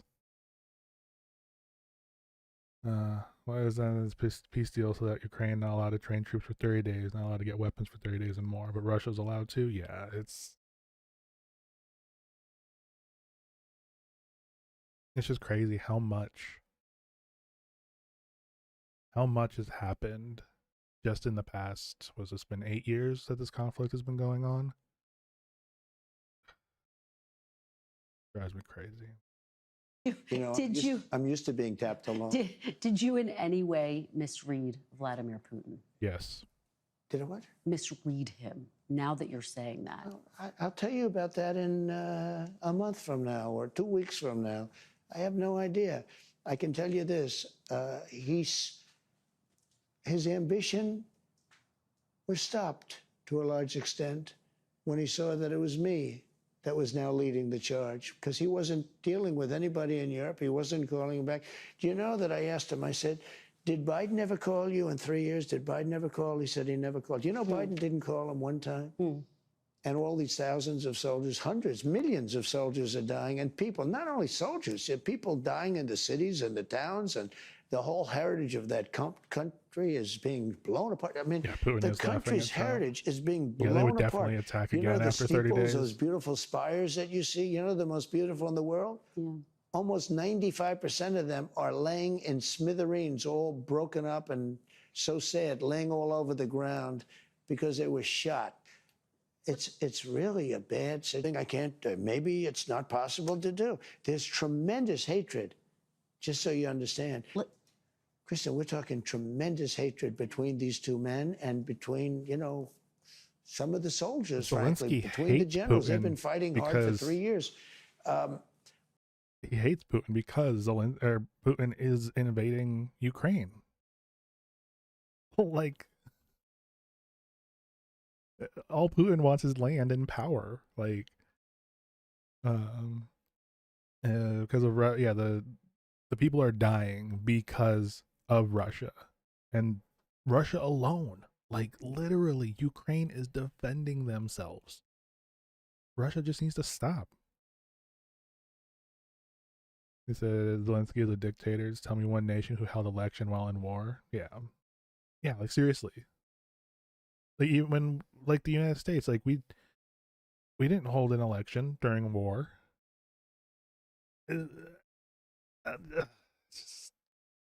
I think we have a very good chance of doing it. Very quickly, if you do walk away, would that mean that you would pull military and intelligence? I don't want to say sharing out that of now. anything? It's too early to say that. I don't want Okay. to get into that argument. Let's move on to Canada. Exactly, yeah, UK and You have long USA. talked about making Canada the 51st state. There's obviously a new Prime Minister of Canada, Mark Carney, who you spoke to Correct. after his victory. He says that you didn't talk to him in that call about making Canada a 51st state. No, he called me. He was very nice, and I congratulated him. He had a victory.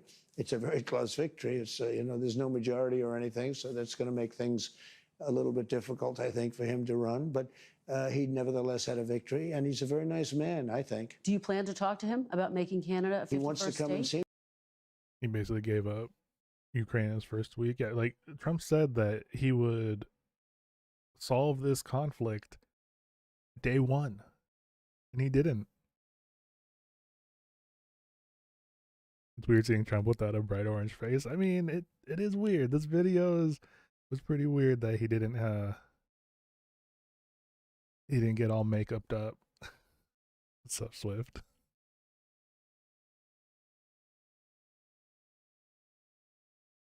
Me. He's going to come this week or next week. So will you talk to him about making Canada a 51st state, annexing Canada? I'll always talk about that. You know why? We subsidize Canada to the tune of $200 billion a year. We don't need their cars. In fact, we don't want their cars. We don't need their energy. We don't even want their energy. We have more than they do.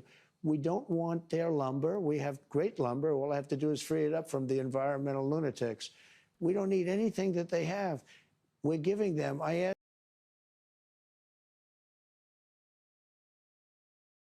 Okay, so Trump wants to. He thinks that the people who want to save the trees are lunatics.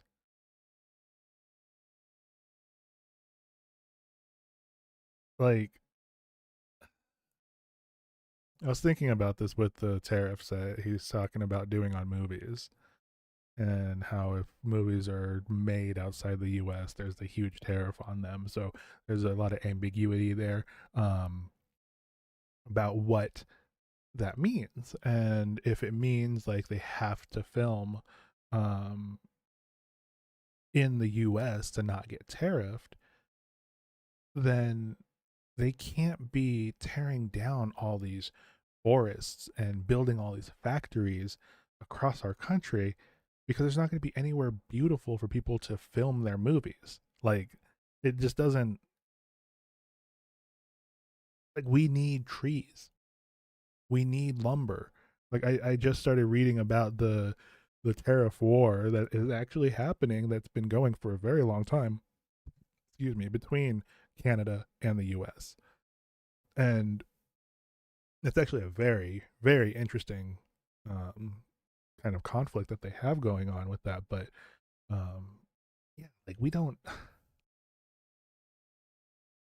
why do we have to tear apart our country if we're getting wood from another country? Where they, like, I don't know how lumber and the trees are work up in Canada, but I assume that there is a lot of like lumber available to sell. It's so crazy. Tariff example makes no sense. If he wants to produce here more, how long is it gonna be to build one factory? 5 years? Yeah, like that's what another thing I've been saying is, like, why put the tariffs in place before building the factories? Like, proof of concept. Oh no, I can't say concept because that's what he likes, is concepts. Just like proof that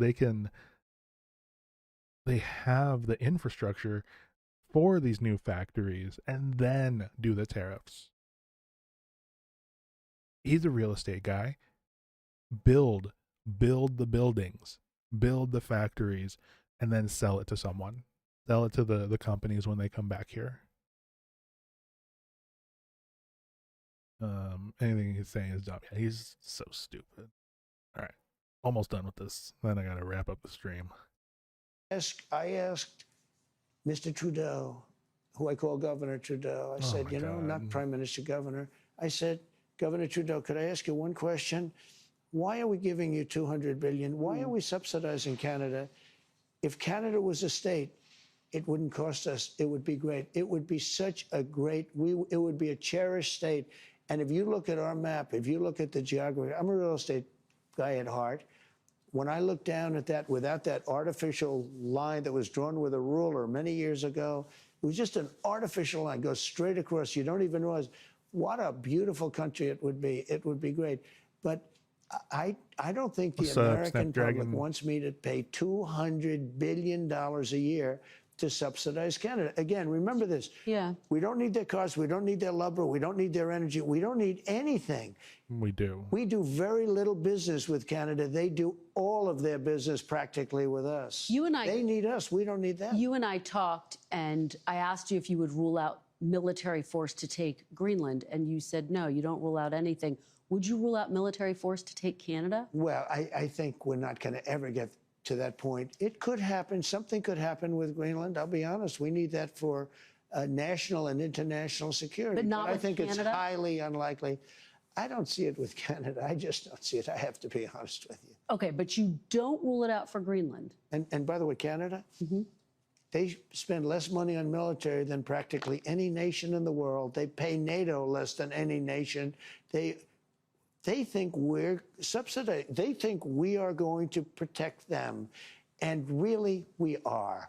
But the truth is, they don't carry their full share, and it's unfair to the United States and our But taxpayers. you are not ruling out military force to take Greenland. I don't rule it out. I don't say I'm going to do it, but I don't rule out anything. No, not there. Oh my God. We need that. We need Greenland very badly. Greenland is a very small amount of people, which we'll take care of and we'll cherish them and all of that. But we need that for international security. Do you know we have Russian boats and we have Chinese boats, gunships all over the place, aircraft carriers, gunships, going up and down the coast of Greenland. We need that to be protected. Internationally, we need it. So you are willing to send U.S. troops to claim a sovereign territory? I didn't say that. You asked me a question. Would you? Is there a circumstance? It could happen. I doubt it will, but it certainly could happen with respect to Greenland. Okay, let me ask you about Iran. Your administration has had conversations with Iran. Is the goal of these talks limiting Iran's nuclear program or total dismantlement? Total dismantlement. That's all you'll accept? That's all I'd accept. Now, there's a new theory going out there that Iran would be allowed to have civilian, meaning to make electricity and to, but I say, they have so much oil, what do they need it for? But, I've seen it with other states where they're looking to do something and they have a lot of oil. Iran has tremendous energy. I put sanctions, if you know that. I put pretty strong sanctions on 2 days ago on the oil.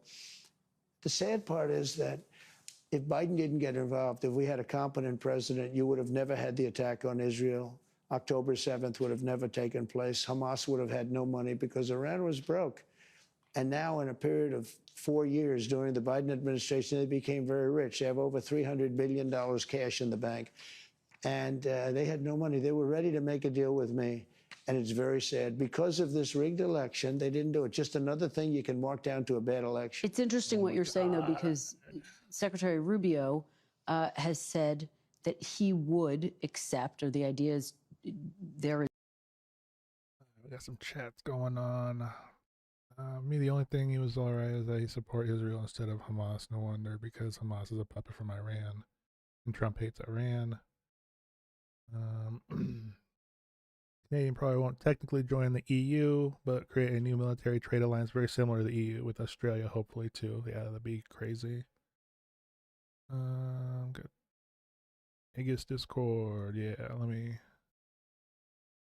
post my link that I have there real quick in the chat. Maybe. Where is there? It is.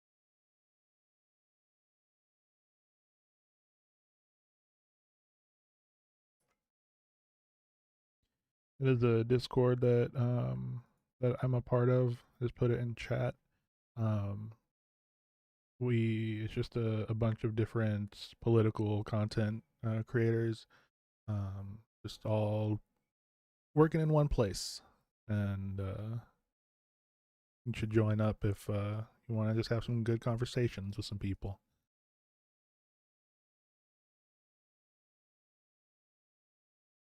Okay. There's an openness to accepting peaceful civil nuclear programs. Well, that's what people, I didn't say anything contradictory. I said that people are talking about that, and this is something that's really pretty new in the dialogue. And I'd have to be, my inclination is to say, what do you need that for? You have a lot of oil. So you want total dismantlement, bottom line. I think that I would be open to hearing it. Civilian energy, it's called. But, civilian energy often leads to military wars. And we don't want to have them have a nuclear weapon.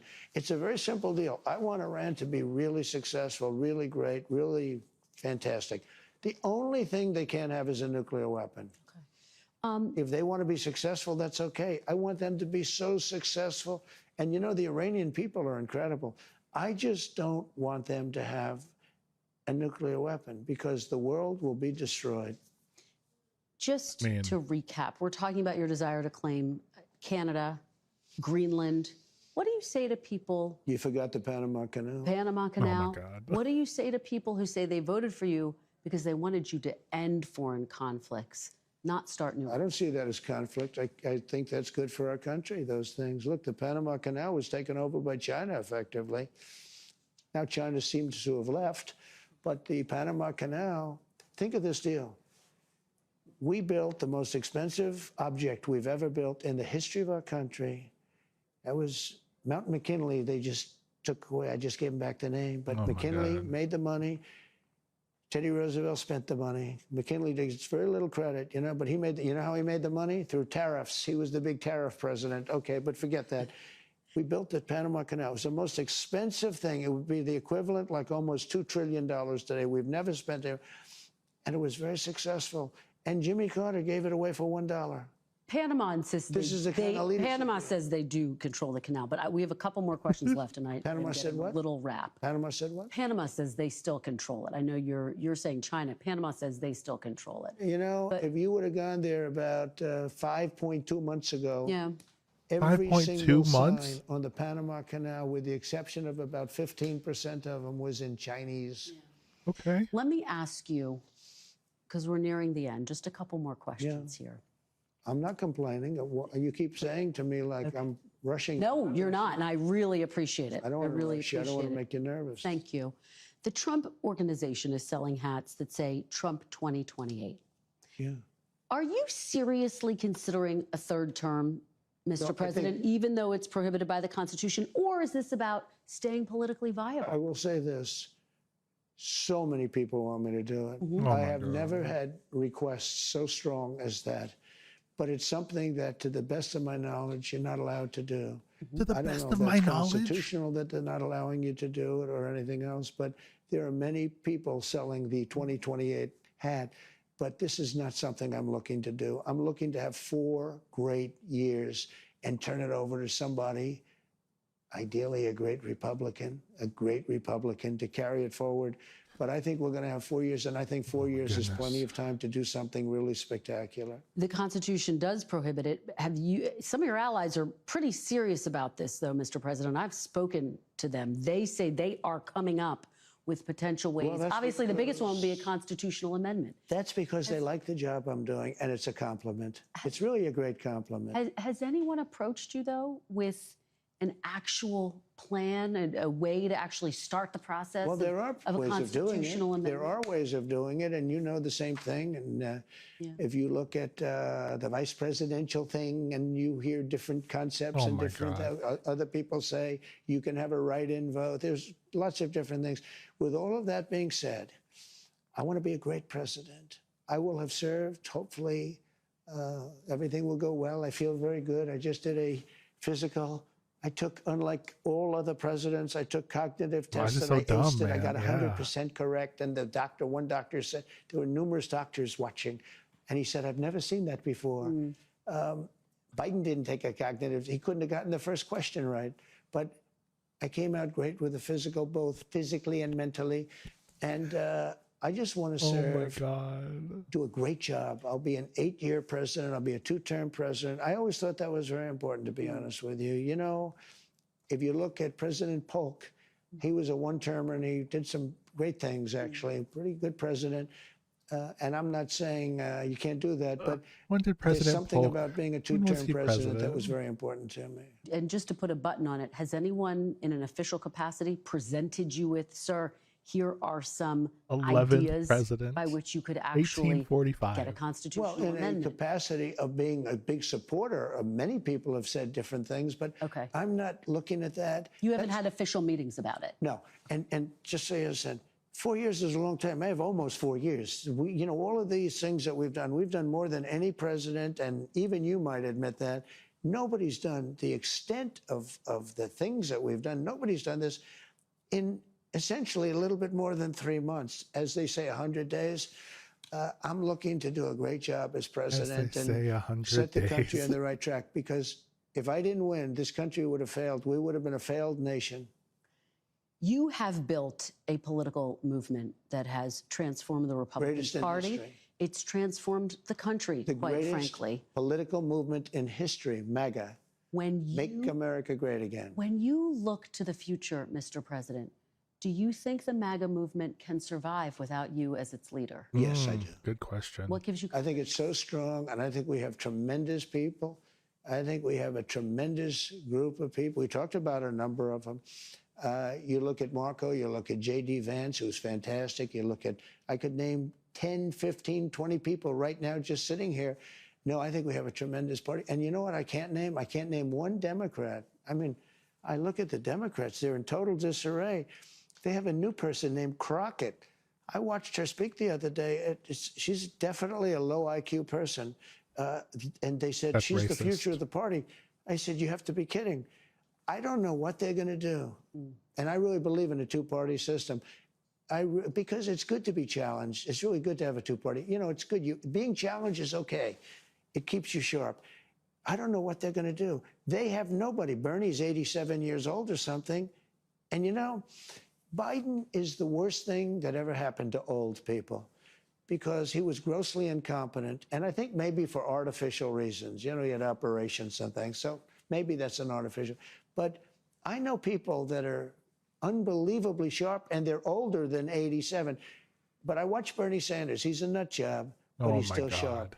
He's sharp as he's the same guy he was. He hasn't gone down.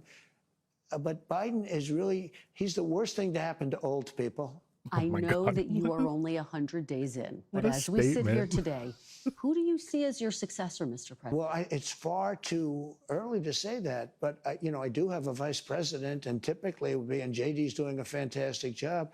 He but would be at the top of the It list? could very well be. I don't He's want so to get old, I involved in know. that. I think he's a fantastic, His brilliant IQ is in guy. the negative. Oh my Marco God. is great. There's a lot of them that are great. I also see tremendous unity, but certainly you would say that somebody's the VP. If that person is outstanding, I guess that person would have an advantage. But I think the other people would all stay in unbelievably high positions. But, you know, it could be that he'd be challenged by somebody. We have a lot of good people in this party. Thanks for watching. Stay updated about breaking. Jesus Christ.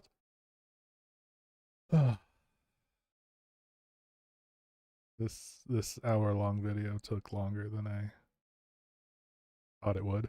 But don't act like Biden is 30 years older than you. Like, yeah, he's like 4 years older, 5 years older than him. Like, after that, the first debate that him and Joe Biden had last year, I was like, oh, Joe, it might be time to throw in the towel. Like, after that first debate, I was like, okay, he really does need to go.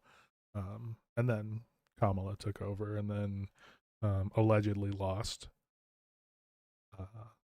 I'm gonna say allegedly lost or allegedly won, because I'm not a denier. I just want an audit. We just need an audit for what happened, because there are some weird things, and I know I sound like QAnon.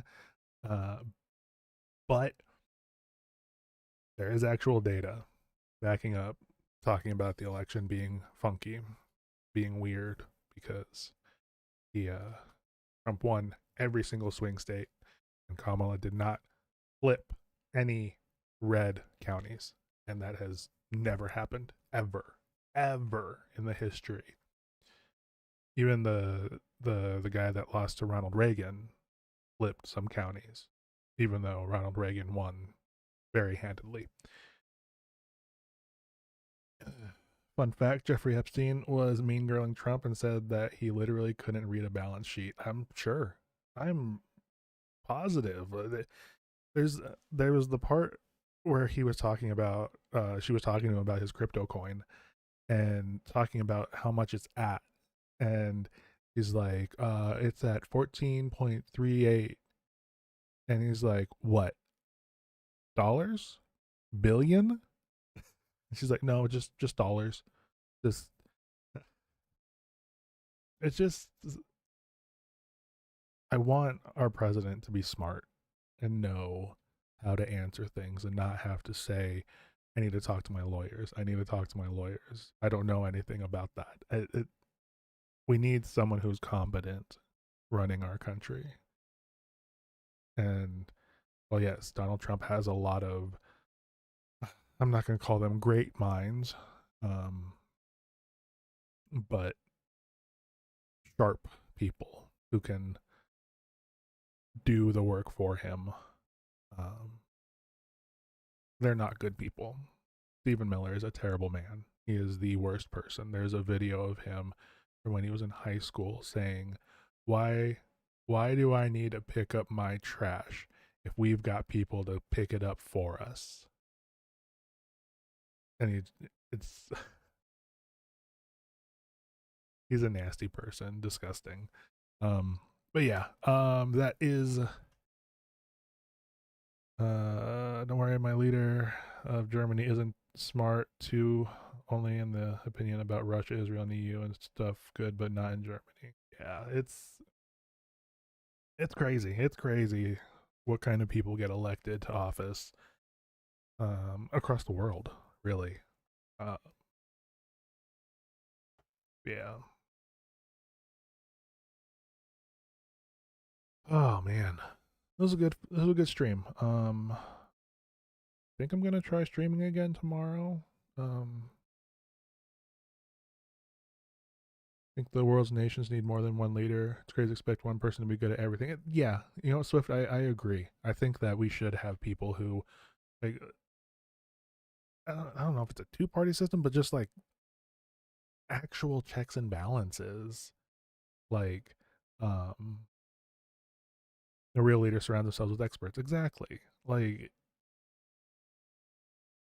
having people there to tell you, oh, that is a terrible idea.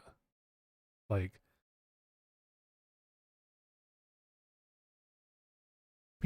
people need to be critical of Trump. Trump needs people who will say, sir, that's a bad idea. But there's no one that'll do it. And the proof that nobody will do that is in that interview that he had with ABC last week, where when he was the reporter was asking the questions, and he's like, why do you keep going back on it? Why don't you just say yes and move on? And that statement right there said that there's no one in Trump's circle who says no.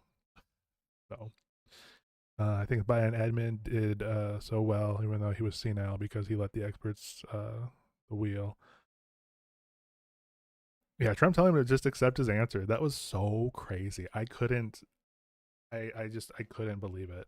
Like, that interview was crazy. This one wasn't as off the rails as that last one, but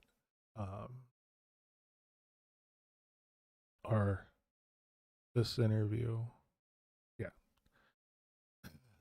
Strongest is CDU, who have the leader of Germany, the AfD, the SPD, who lost so hard, and then the Greens, who lost only a bit.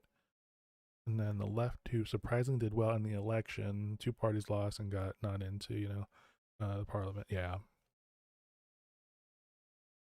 Yeah, that's crazy that there's so many different parties out there over in Germany. It's crazy that I got people from Germany here in my chat. That's yeah, Germany. I got Canada. Got people from the U.S. here. Germany, there even more. Yeah. Let's see.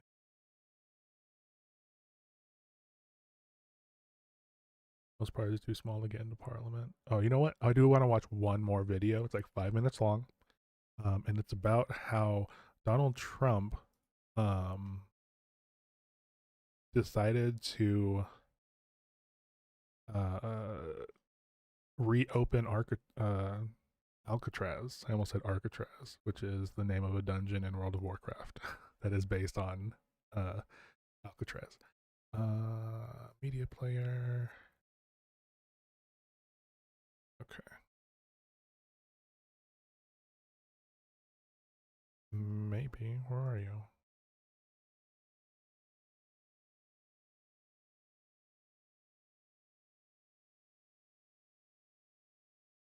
Need to open a different one.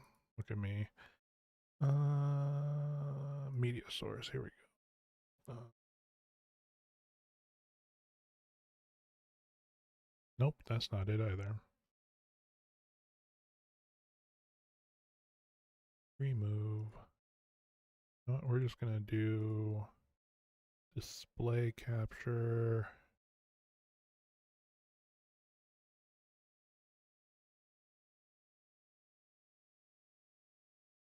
Ooh, look at that.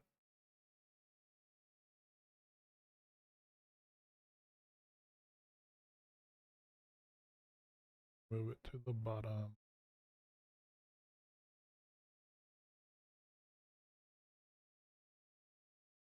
There we go. Okay, yeah, I just want to watch this video real quick before we wrap it up. I looked it up. You can vote between 41 parties in Germany and some more if we include some region in Germany, like in Bavaria, where a party exists only there. Interesting.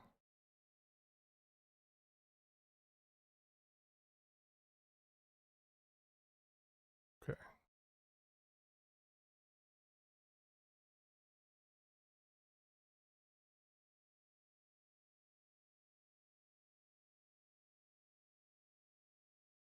Oh, is the volume?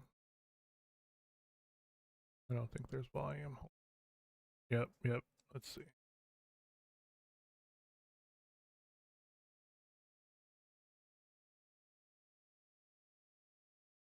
Video. Gosh, sorry.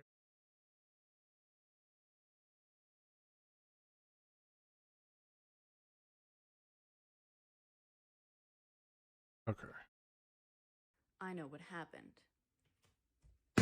Sunday, May the 4th, Donald J. Trump makes two seemingly nonsensical announcements. At 6:55 and 7:18 p.m., respectively. Number one, he's reopening Alcatraz. Number two, Hollywood's getting tariffs. Two seemingly out of the blue proclamations. But were they really?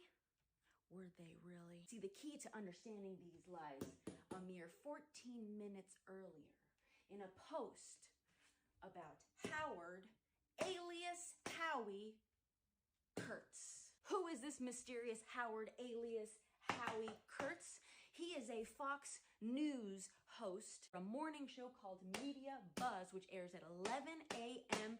every Sunday. The facts are these. On this day, Donald Trump spent most of his time in three locations. Number one, his Palm Beach Club. Number two, Mar-a-Lago. Number three, in the air, flying to a base somewhere. Now, thanks to his meticulous truthing throughout the day, we can put together a timeline mapping his mental state.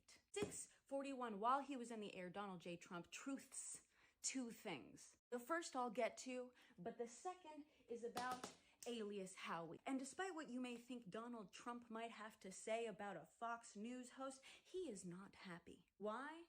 Well, because he claims that Howard alias Howie shared too many clips of other news personalities from networks such as CNN and MSDNC and didn't defend him strongly enough. The key here to focus on are the unfavorable clips, because this seems to have prompted a part of his day that is Later, not Dennis. yet Thanks for been hanging out talked today. about enough, and that is this period right Oh yeah, it's here, 2 a.m. going from 1:13 p.m.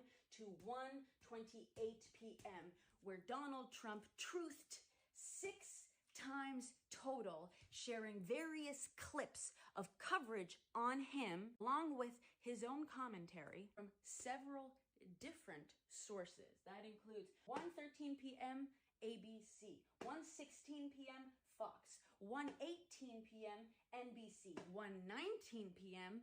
NBC, 1:25 NBC, and 1:28 NBC. 6 That's times crazy. total. That's a including lot of final truthing. sentence at 2:52 p.m. with a clip from Fox News. But how does this explain Alcatraz in Hollywood, you say? I'm glad you asked. We can track his emotional state during these prime sundowning hours. Thank you, Ginger's up. All right, cool. Prompted by the promotion of a very favorable book about him. That's good, right? Well, it seems that this positive coverage and possibly a little too much free time on his hands immediately led from euphoria to a crash. Because within that same minute is when he attacks Howard alias Howie. So now we know where his mind is. It's right here, that 11 a.m. hour. But what else do we know about that hour? Well, ladies and gentlemen, on a local Miami channel, WLRN, a movie was beginning. Yes, that's right. The 1979 seminal classic, Escape from All right, I'll be over there here in a little bit too, Swift. At a total runtime of 112 minutes plus ads, that film would have played until, that's right, just around 1 p.m., maybe a little bit later. So is it possible that being so upset by what he saw on Media Buzz that Donald Trump changed the channel to a local affiliate? I think so. And is it also possible that in switching that channel, he was able to feel better? I think I would. This window, of course, gives him just enough time to gather these clips and share them with the world to refute what Howard, alias Howie, had to say about him. So now, in this evening, reminded of the trauma, is it possible that his mind, seeking to self-soothe, took comfort in its last known refuge, Alcatraz? And what is the 1979 seminal classic, Escape from Alcatraz, if not a Hollywood in its heyday red-blooded American tale starring none other than Clint Eastwood himself? Bringing us to We're Saving Hollywood. I almost forgot the most important thing we learned today. WLRN, that tiny local channel where Trump seeks refuge when Fox News makes him sad, is an NPR and PBS affiliate. What's a twist? What's a twist? Okay, that was it. Yeah, I appreciate everybody hanging out today in the stream. Anybody that was lurking, I appreciate you. I think I'm streaming again tomorrow. We'll see, probably. But I hope you all have a good night, good day, eat good food, drink lots of water, and I'll catch you all on the next one.